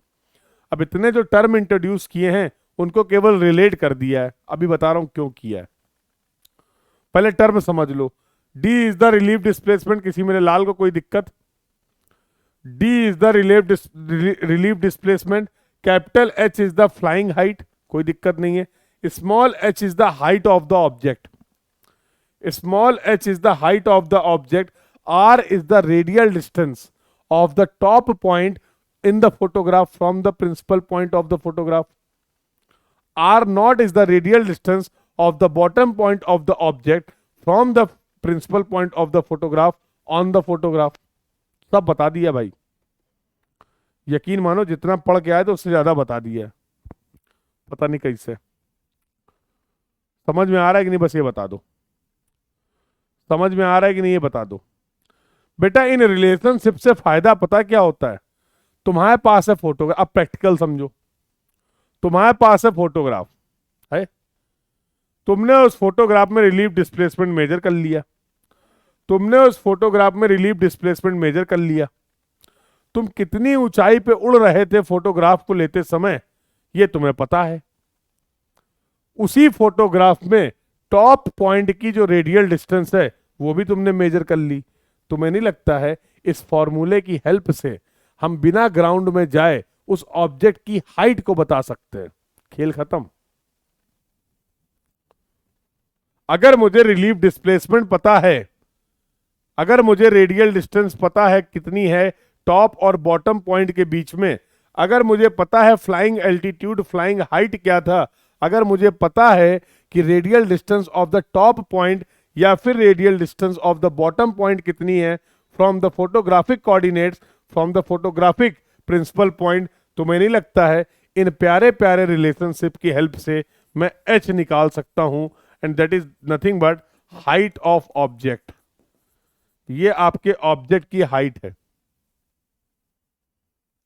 तो फोटोग्राफ की हेल्प से हाइट बता रहा हूं, तुम समझ रहे हो? खेल समझ रहे हो? 2D फोटोग्राफ देखकर, 2D फोटोग्राफ देखकर तुम बता दे रहे हो हाइट कितनी है इस ऑब्जेक्ट की बिना वहां जाए हुए। समझ रहे हो कितना बेहतरीन कंसेप्ट है? ये कंसेप्ट था रिलीफ डिस्प्लेसमेंट का। This was the concept of the relief displacement. अब बताओ किसी कोई तकलीफ हो तो। सर सवाल कैसे आएंगे इससे ये बताइए, सर सवाल कैसे आएंगे बताइए। 1 2 3 4 तीन पैरामीटर गिवन होंगे, चौथा पूछ लेगा। 1 2 3 4 तीन पैरामीटर गिवन होंगे, चौथा पूछ लेगा। कर लोगे? सर कितने नंबर का सवाल आएगा? अरे कई एग्जाम में तो रिलेशनशिप ही आए हैं 2 2 नंबर के, यही बताने के 2 नंबर मिलते हैं, यही बताने के 2 नंबर मिल जाते हैं। गेट में ये बताने के 2 नंबर नहीं मिलेंगे। गेट में तीन पैरामीटर गिवन होंगे, चौथा पूछेगा तब 2 नंबर मिलेंगे। सर क्या इससे एमएसक्यू या कोई थ्योरेटिकल क्वेश्चन भी बन सकता है? बिल्कुल बन सकता है। रिलीफ डिस्प्लेसमेंट और फ्लाइंग हाइट का क्या रिलेशनशिप है? लो यार, रिलीफ डिस्प्लेसमेंट और radial distance of the top point में क्या रिलेशनशिप है? रिलीफ डिस्टेंस और हाइट में क्या डिस्टेंस रिलेशनशिप है? नहीं बता पाओगे। इसी बात को अगर थ्योरेटिकली लिख देगा, एमएसक्यू क्वेश्चन बना देगा, 4 स्टेटमेंट लिख देगा, 2 स्टेटमेंट गलत कर देगा, 2 स्टेटमेंट सही कर देगा, सही वाले स्टेटमेंट को पहचान जाओगे? सही वाले स्टेटमेंट को पहचान जाओगे? बोलो हाँ, बोलो हाँ।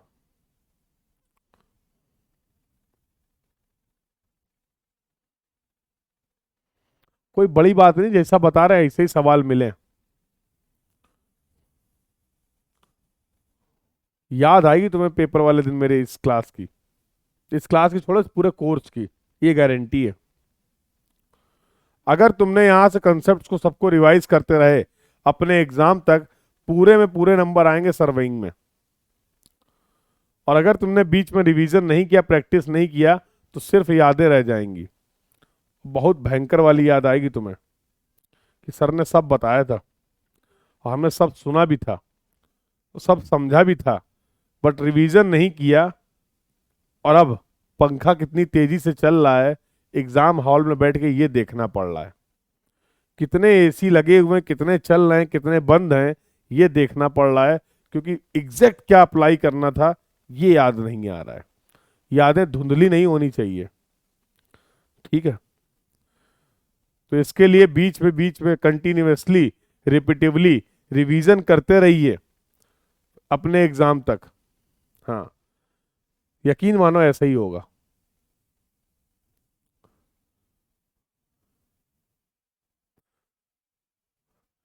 तो वही इंस्ट्रक्शन पता लगे बार बार पढ़ रहे हैं, करें तो करेंगे, टाइम तो काटते ही 3 घंटे होंगे तभी जाने को मिलेगा। पढ़ चुके हैं 4 बार इंस्ट्रक्शन, फिर भी पढ़ रहे हैं, सवाल करने नहीं है, यादें धुंधली हो गई हैं, लो इंस्ट्रक्शन ही पढ़ लें। कभी देखना स्क्रिबलिंग पैड, देखना लोगों की कलाएं बाहर आ जाती हैं गेट के पेपर में। गेट का पेपर बहुत शानदार पेपर है, पता तुम्हें? तुम्हारे अंदर जो टैलेंट है वो तो बाहर ले ही आएगा, जो नहीं है, जो तुम्हें पता नहीं है, हो तुम टैलेंटेड अंदर से, तुम्हें भी पता है। तो बहुत सारे ऐसे हिडन टैलेंट हैं जो आपको पता ही नहीं है, वो भी निकल निकल के बाहर आते 3 घंटे में। तो जो स्क्रिबलिंग पैड मिलता है रफ वर्क के लिए, उसमें पता लगे कलाकारी हो रही है। अपनी फोटो देख देख के बना रहे हैं, स्क्रीन में तुम्हारी फोटो दिखती रहेगी तुम्हें, स्क्रीन में तुम्हारी फोटो तुम्हें दिखती रहेगी ऐसे करके। अब क्या करें, वही फोटो बना रहे हैं, 1 घंटे इसी में निकल जाएगा, बढ़िया। समझ रहे हो? तो ये सब दिन ना आए, ऐसी सिचुएशन ना आए, ठीक है? तो मेरी एक सलाह है, मानो ना या ना मानो वो तुम्हारी चॉइस है, बट सलाह देना मेरा काम है कि जो पढ़ रहे हो उसको अच्छे से रिवाइज और प्रैक्टिस जरूर करते रहो। नहीं तो ये जितनी चीजें बताई हैं ये सब चीजें आपको महसूस होंगी और फिर तुम याद करोगे। हम्म?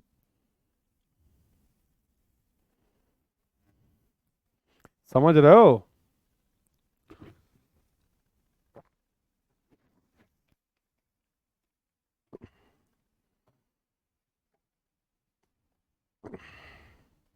चलें आगे, चले आगे बातचीत करी जाए। तो यहां पर हम लोगों ने अपना टॉपिक कंप्लीट कर लिया, third topic of the important topic of the photogrammetry. पहला टॉपिक आपने कंप्लीट किया, स्केल ऑफ द वर्टिकल।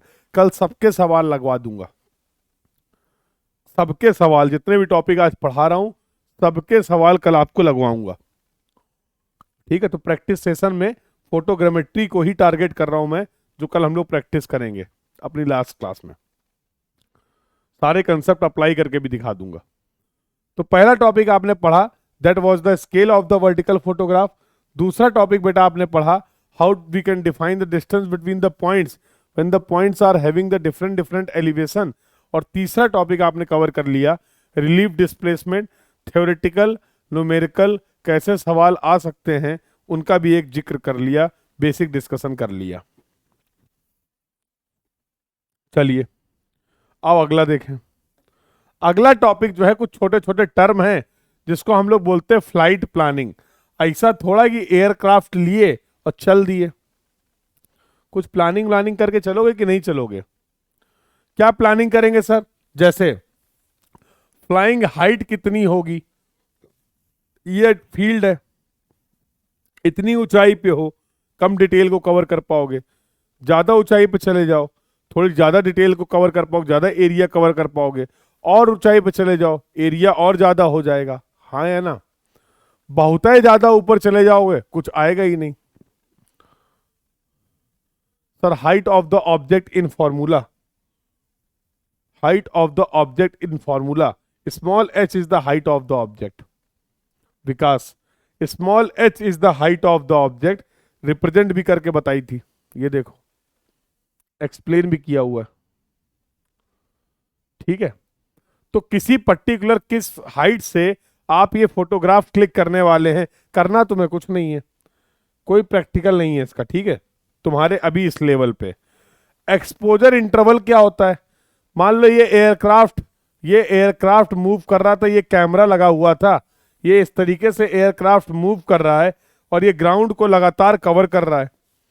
ये ग्राउंड को पहली फोटोग्राफ ली गई यहां पे, पहली फोटोग्राफ एक्सपोजर हुआ यहां पे, थोड़ी देर बाद ये एयरक्राफ्ट मूव करके आगे भी तो पहुंचेगा, एयरक्राफ्ट तो लगातार मूव ही कर रहा है ना भाई। यहां से जो आपने दूसरी फोटोग्राफ ली, that is going to be the O2, थोड़ी देर बाद आप आगे पहुंच गए और ये थर्ड फोटोग्राफ आपने इस पोजीशन से कलेक्ट कंसीडर की है, तो this is the let's say third photograph और the third exposure station O3। इन एक्सपोजर के बीच में कितना इंटरवल है, इन एक्सपोजर के बीच में कितना इंटरवल मेंटेन रखना है, ये कौन बताएगा? तो हम प्लान करेंगे कि what will be the exposure interval, किसी पर्टिकुलर एरिया को कवर करने के लिए कितनी नंबर ऑफ फोटोग्राफ्स रिक्वायर्ड हैं, ये भी हमें कैलकुलेट करना पड़ेगा, ये भी हमें प्लान करना पड़ेगा कि किस पोजीशन से कितनी फोटोग्राफ आपको लेनी है जिससे पूरे एरिया की डिटेल को आप कवर कर पाए, किस स्पीड से अपने एयरक्राफ्ट को भगाएं, किस स्पीड से हमारा एयरक्राफ्ट मूव करे। तो मुझे लगता है all these things are the part of your flight planning, all these things are the part of your flight planning.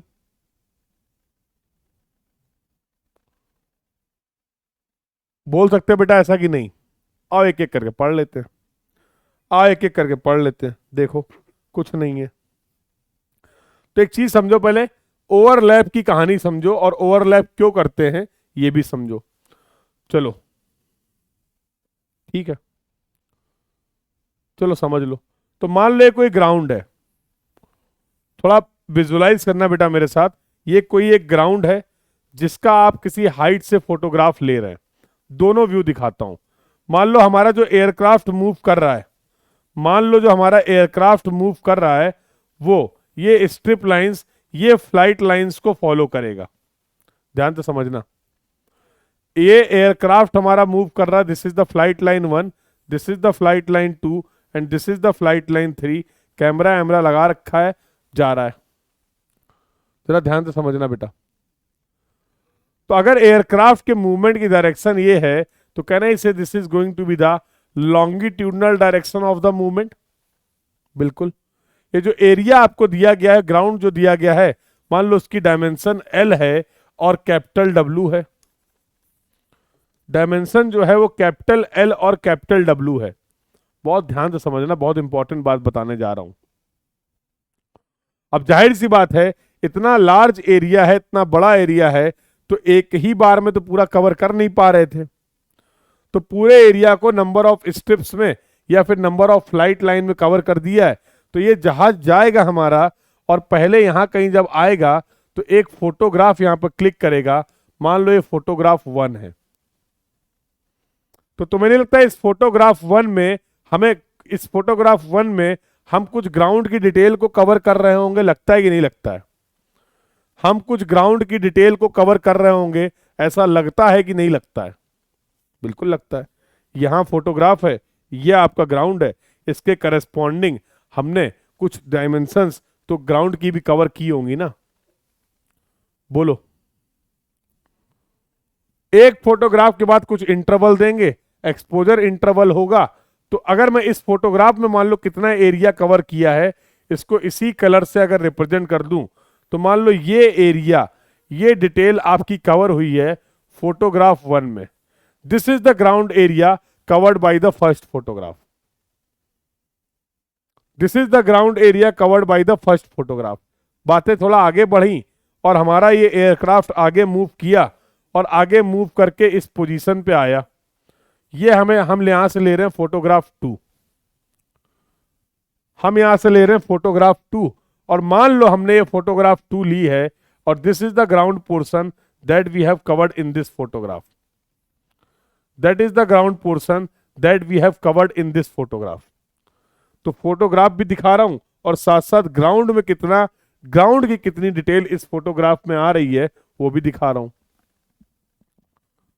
यहां तक की बात क्लियर है? यहां तक की बात क्लियर है बेटा? यस और नो? यहां तक की बात सभी को क्लियर है? यस और नो?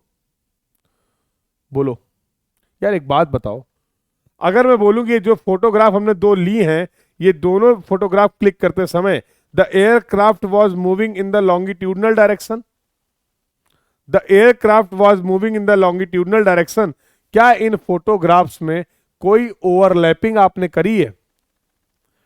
क्या इन फोटोग्राफ्स में कोई ओवरलैपिंग आपने करी है? Answer is no. भैया ये फोटोग्राफ इतना एरिया कवर कर रहा है, दूसरी फोटोग्राफ अपना सेपरेट एरिया कवर कर रही है, तीसरी फोटोग्राफ अपना सेपरेट एरिया कवर कर लेगा। जब ये पूरी फ्लाइट लाइन कवर कर लेंगे, जहाज को ले आएंगे, इस वाली लाइन में दौड़ा देंगे।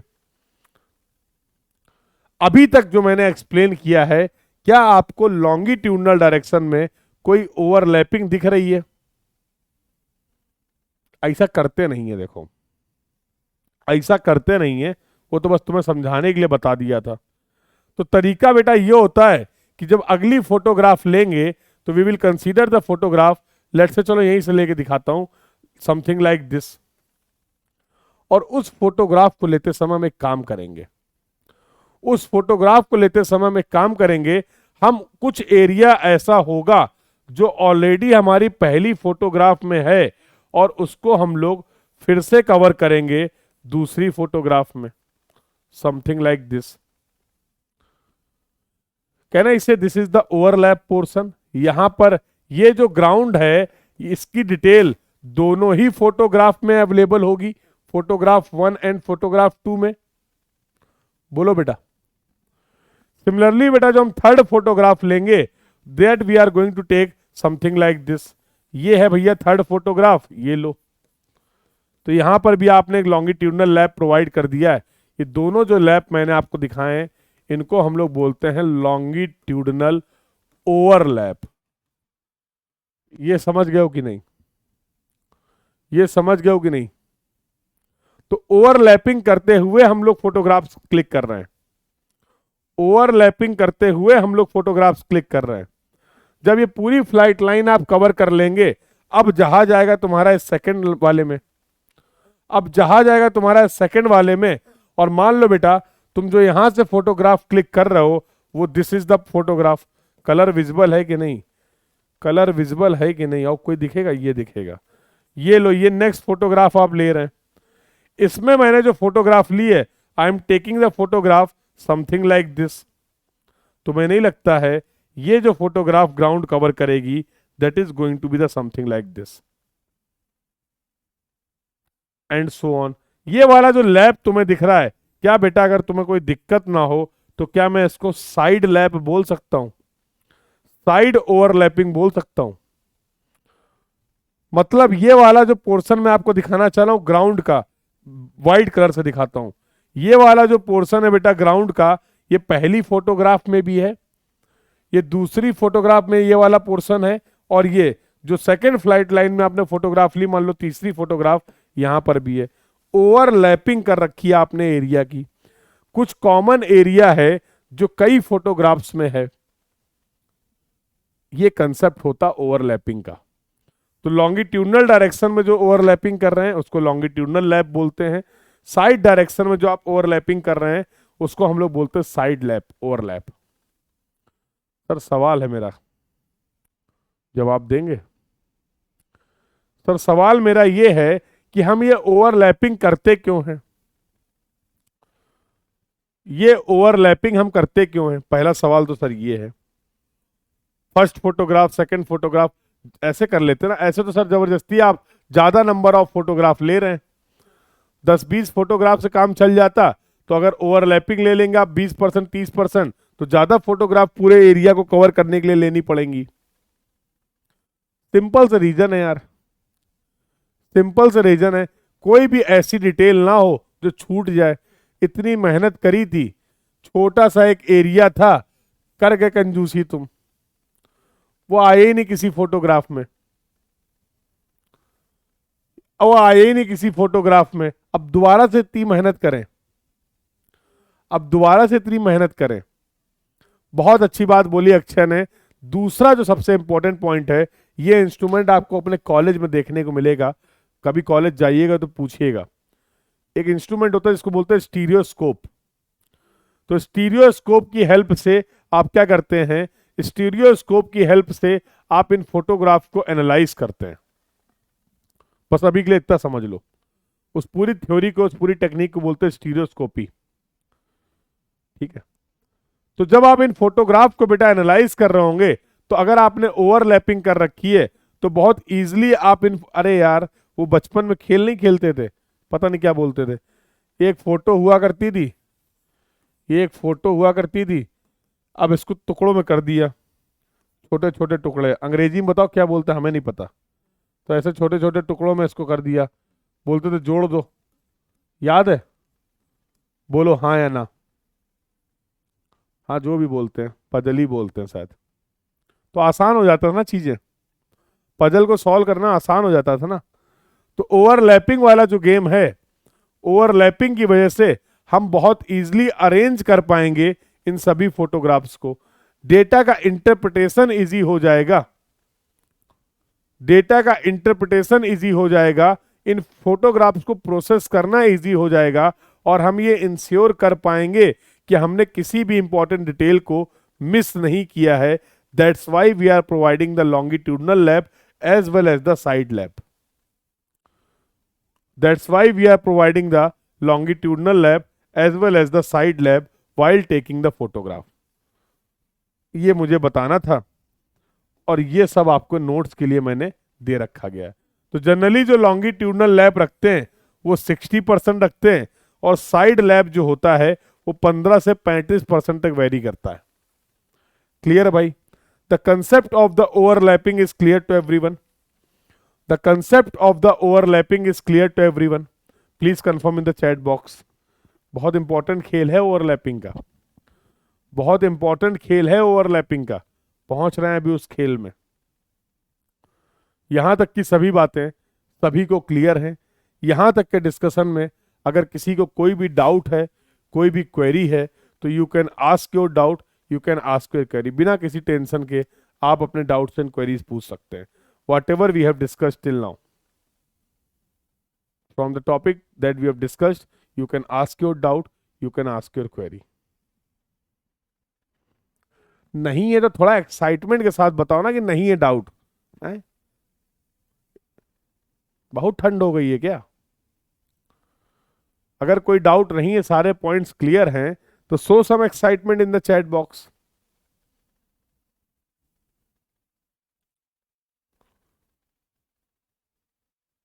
क्यों भाई?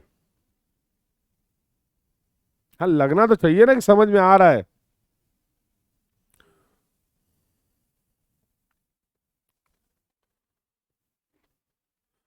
चलिए, बहुत बढ़िया, क्लियर है।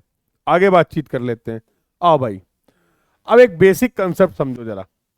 अभी अभी आपको मैंने बताया कि for example this is the photograph. तो भैया अगर ये फोटोग्राफ है तो इस फोटोग्राफ की डायमेंशन होगी, मान लो L डायमेंशन है और W डायमेंशन है। L डायमेंशन है और W डायमेंशन है, जरा ध्यान से समझना। L डायमेंशन है, लेंथ है, W is the width of the photograph. इस फोटोग्राफ में जितनी भी आपने एरिया कवर किया है वो कुछ ऐसा होगा। Corresponding to L and B, corresponding to L और W, ये मान लो आपने L1 कवर किया है और ये आपने W1 कवर किया है। कैपिटल L1 और कैपिटल W1 ये क्या है? ग्राउंड की डायमेंशन है। स्मॉल l और स्मॉल w क्या है?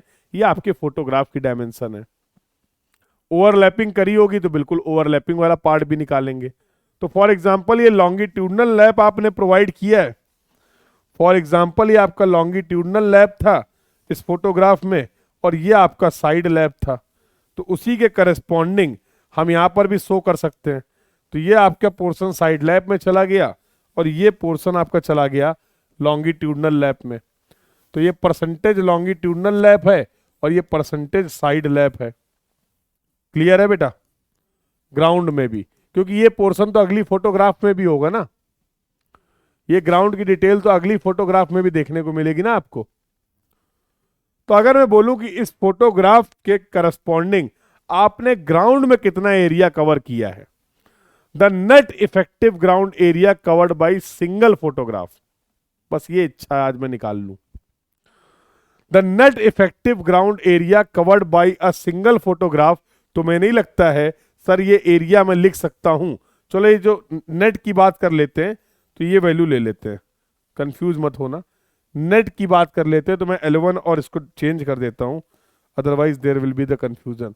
नेट के लिए ये L1 हो गया और ये W1 हो गया।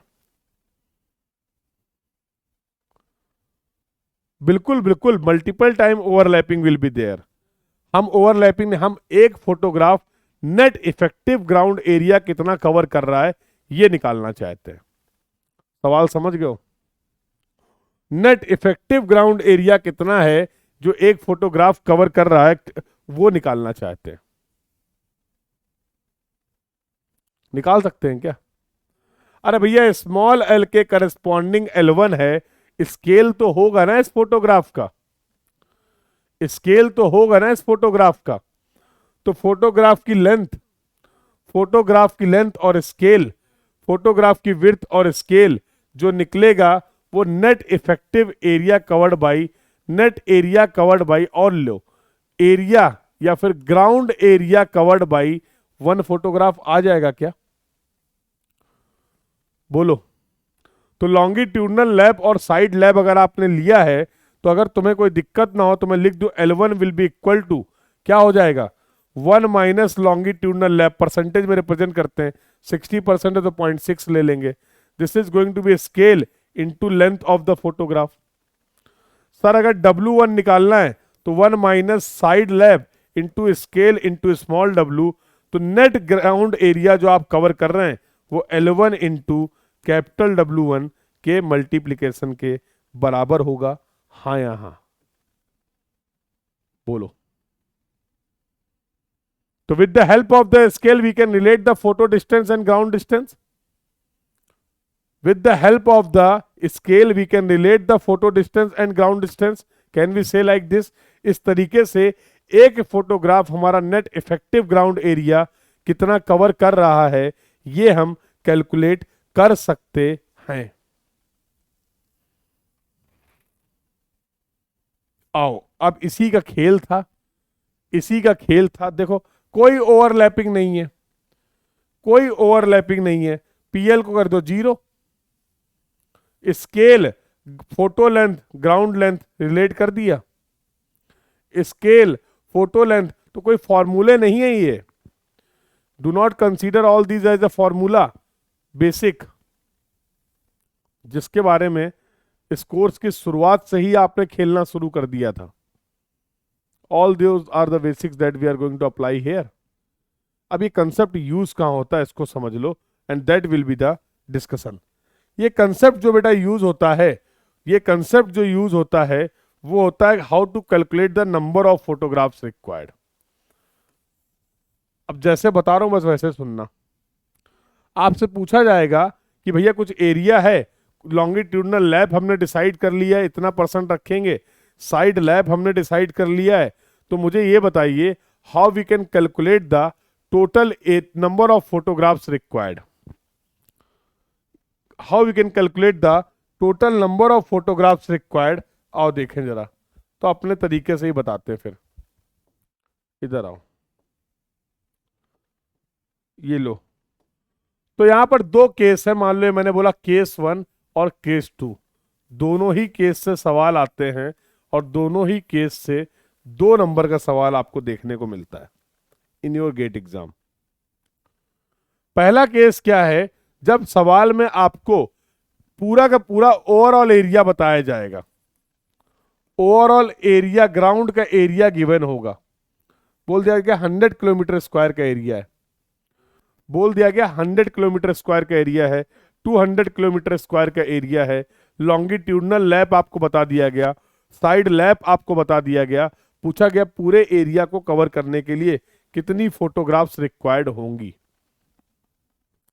अगर बेसिक खेलें, फोटोग्राफ की डायमेंशन भी बता दी गई, क्या क्या पता है ये देखो।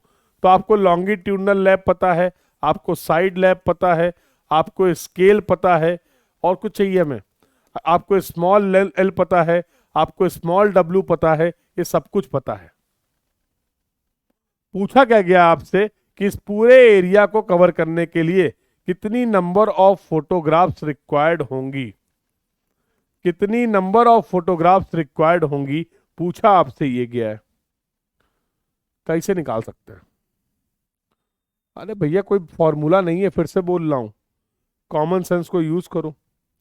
अगर पूरा एरिया कैपिटल ए है, अगर पूरा ग्राउंड का एरिया कैपिटल ए है, और किसी तरीके से मैं ये निकाल लूं कि एक फोटोग्राफ कितना इफेक्टिव ग्राउंड एरिया कवर कर रही है, एक फोटोग्राफ कितना इफेक्टिव ग्राउंड एरिया कवर कर रहा है, एक फोटोग्राफ कितना इफेक्टिव ग्राउंड कहां गया, एक फोटोग्राफ कितना इफेक्टिव ग्राउंड एरिया कवर कर रहा है, अगर मैं ये निकाल लूं टोटल एरिया हमें कितना सर्वे करना है, अगर वो गिवन है, तो क्या इस कंसेप्ट को अप्लाई करके हम निकाल सकते हैं what will be the total number of photographs required to cover the area. जल्दी बोलो हाँ या ना, जल्दी बोलो हाँ या ना। बोल रहे हैं एक टॉफी 1 रुपए की आती है तो 100 टॉफी कितने की आएंगी? बहुत है, ज्यादा कठिन सवाल नहीं पूछ लिया है? एक टॉफी 1 रुपए की आती है तो 100 टॉफी कितने रुपए की आएंगी?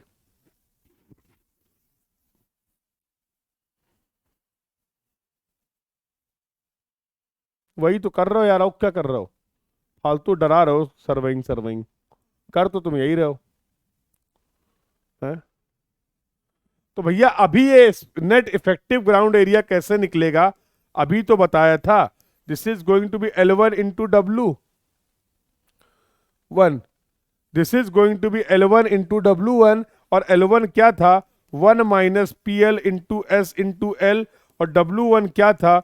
1 minus p s into s into डब्ल्यू। खत्म,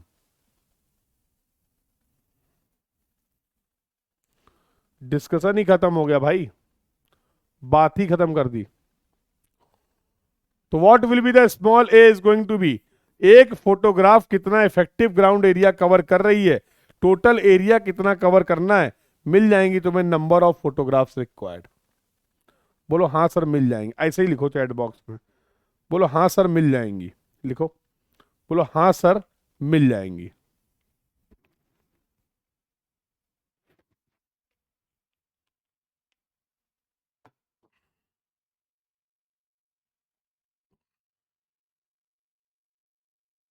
और खेलोगे? बोलो, और खेलोगे? हाँ ये बात होती है, बहुत बढ़िया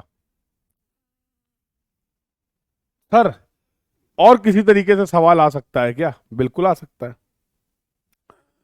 दूसरा तरीका सवाल का क्या है जरा समझो, सवाल बनाने वाला ही खतरनाक है। अब उसने पूरा एरिया तो दिया है, लेकिन उसकी डायमेंशन दी है एल और डब्ल्यू, और लो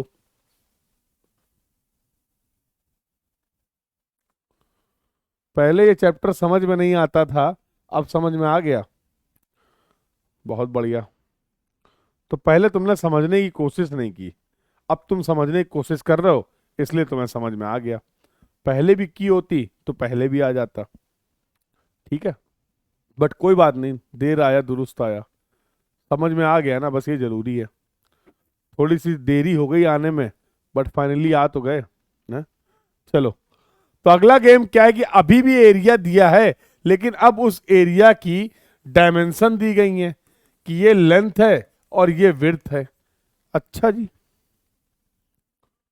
ये है अपना केस 2।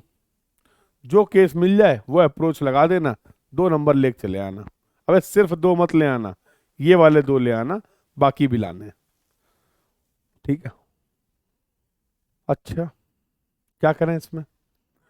एक काम करते हैं, अगर मैं जानना चाहता हूं कि इस पूरे एरिया को कवर करने के लिए हमें अपने एयरक्राफ्ट को अलग अलग स्ट्रिप्स में मूव कराना पड़ेगा, यस और no?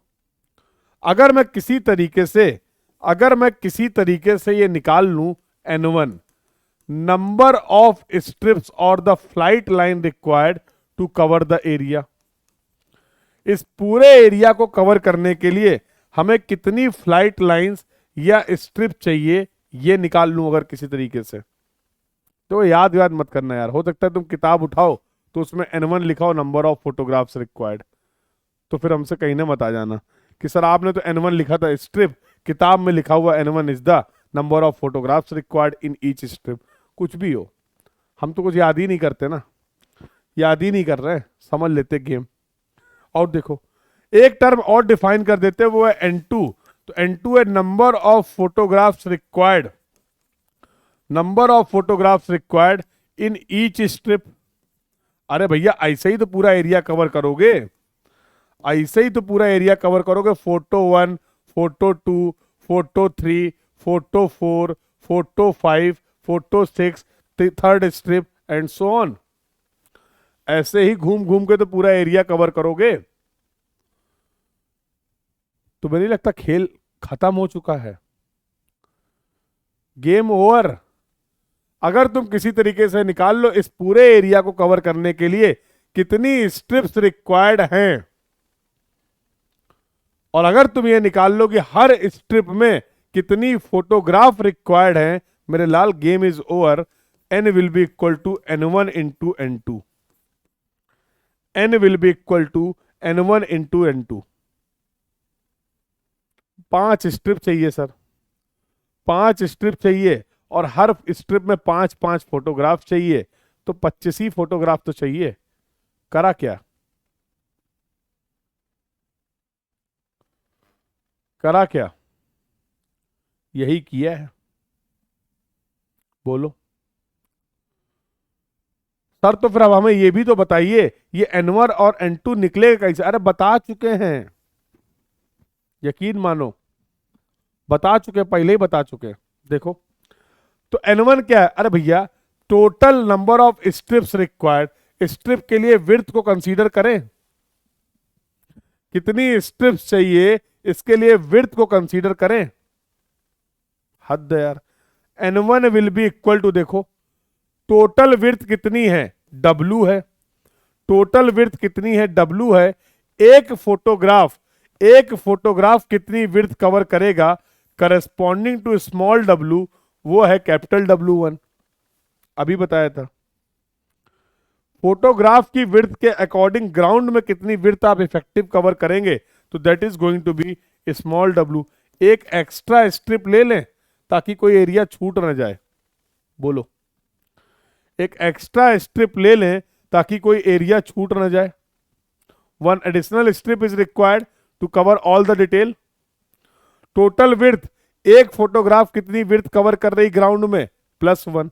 One extra width, one extra strip is required, one extra strip is required. बोलो भाई, बोलो, बोलो, बोल ही नहीं रहो, बोलो सर, एक स्ट्रिप में कितनी फोटोग्राफ चाहिए? अरे मेरे लाल, मेरे भोले से बच्चे, L/L1 +1 कर दें। टोटल लेंथ कितनी कवर करनी है, एक फोटोग्राफ स्मॉल l के करस्पॉन्डिंग कितना डिस्टेंस कवर कर रहा ग्राउंड में, वो कैपिटल L1 है, वो कैपिटल L1 है। तो भैया एक एडिशनल फोटो ले लें, एक एडिशनल फोटो ले लें। सर समझ तो गए, लेकिन सर ये नहीं समझ में आ रहा है, ये L1 और W1 निकलेगा कैसे? सर ये L1 और W1 निकलेगा कैसे, ये नहीं समझ पा रहे हैं। L1 और W1 निकलेगा कैसे, सर ये नहीं समझ पा रहे हैं। कोई ऐसा कहना तो नहीं चाह रहा है, कोई ऐसा कहना तो नहीं चाह रहा है, कोई ऐसा कहना तो नहीं चाह रहा है।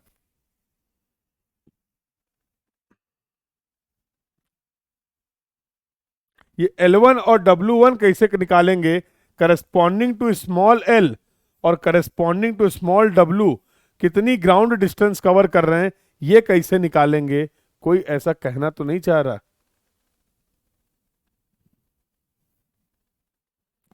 बोलो, एक टर्म और देख लो, फिर मजे लो। कुछ नहीं है। एक्सपोजर इंटरवल क्या होगा, अभी बताया था। एक्सपोजर इंटरवल क्या होगा? अरे भैया, हमें तो सिर्फ इतना पता है कि चाल बराबर होता है दूरी बटे समय। हाँ? तो वेलोसिटी इज इक्वल टू होता है डिस्टेंस अपॉन टाइम। निकालना चाह रहे हैं टाइम, वेलोसिटी और डिस्टेंस पता होना चाहिए। लो बेटा, कल कल इसके न्यूमेरिकल सब टॉपिक के एक एक न्यूमेरिकल कराऊंगा। कल एक क्वेश्चन करेंगे, बहुत अच्छा क्वेश्चन कराऊंगा, ट्रस्ट मी, जो एक्सपेक्टेड है जिस तरीके क्वेश्चन आने को। कल एक क्वेश्चन के थ्रू एक कंसेप्ट आपको बताऊंगा, how we can relate the map scale and photograph scale. वो भी बहुत अच्छा कंसेप्ट है। स्केल ऑफ वर्टिकल फोटोग्राफ में अगर कुछ एक्सपेंशन होगा तो वैसा सवाल आपको देखने को मिलेगा। तो tomorrow we will have the discussion, this is my commitment from all of you. कल हम लोग इसका न्यूमेरिकल भी प्रैक्टिस करेंगे हर केस का। तो कल के जो आपके टॉपिक है बहुत माइनर माइनर टॉपिक हैं, जीपीएस, जीआईएस, रिमोट सेंसिंग, इसीलिए मैंने कल के लिए आपका प्रैक्टिस सेशन प्लान किया है। सर आप यूपी बोर्ड से हैं? हाँ भैया, उत्तर प्रदेश माध्यमिक शिक्षा परिषद, हाँ, हेड ऑफिस प्रयागराज। बिल्कुल सही पहचाने हो, यूपी बोर्ड से हैं, हिंदी मीडियम। चलें आगे बातचीत करें। तो if you want to calculate the time we should know the velocity and the distance. अरे वही तो लगाया है, क्या बता दें इसमें, बताओ क्या ही बता दें। So in this way you can calculate the in this way you can calculate the exposure interval. हर एक एक्सपोजर के बीच में क्या टाइम गैप रहने वाला है, दैट यू कैन कैलकुलेट। एक टर्म सर और बता दीजिए। सर ये एयर बेस क्या होता है? दो एक्सपोजर इंटरवल के बीच में जितना टाइम गैप था उसको आपने बोल दिया एक्सपोजर इंटरवल। दो एक्सपोजर के बीच में, दो सक्सेसिव एक्सपोजर के बीच में जितनी डिस्टेंस आप कवर कर रहे हैं उसको बोलते हैं एयर बेस। लिख दिया है। The distance covered by an aircraft between any two successive exposure is known as the air base. तो कुछ पूछ लेगा एमएसक्यू में, थ्योरेटिकल में,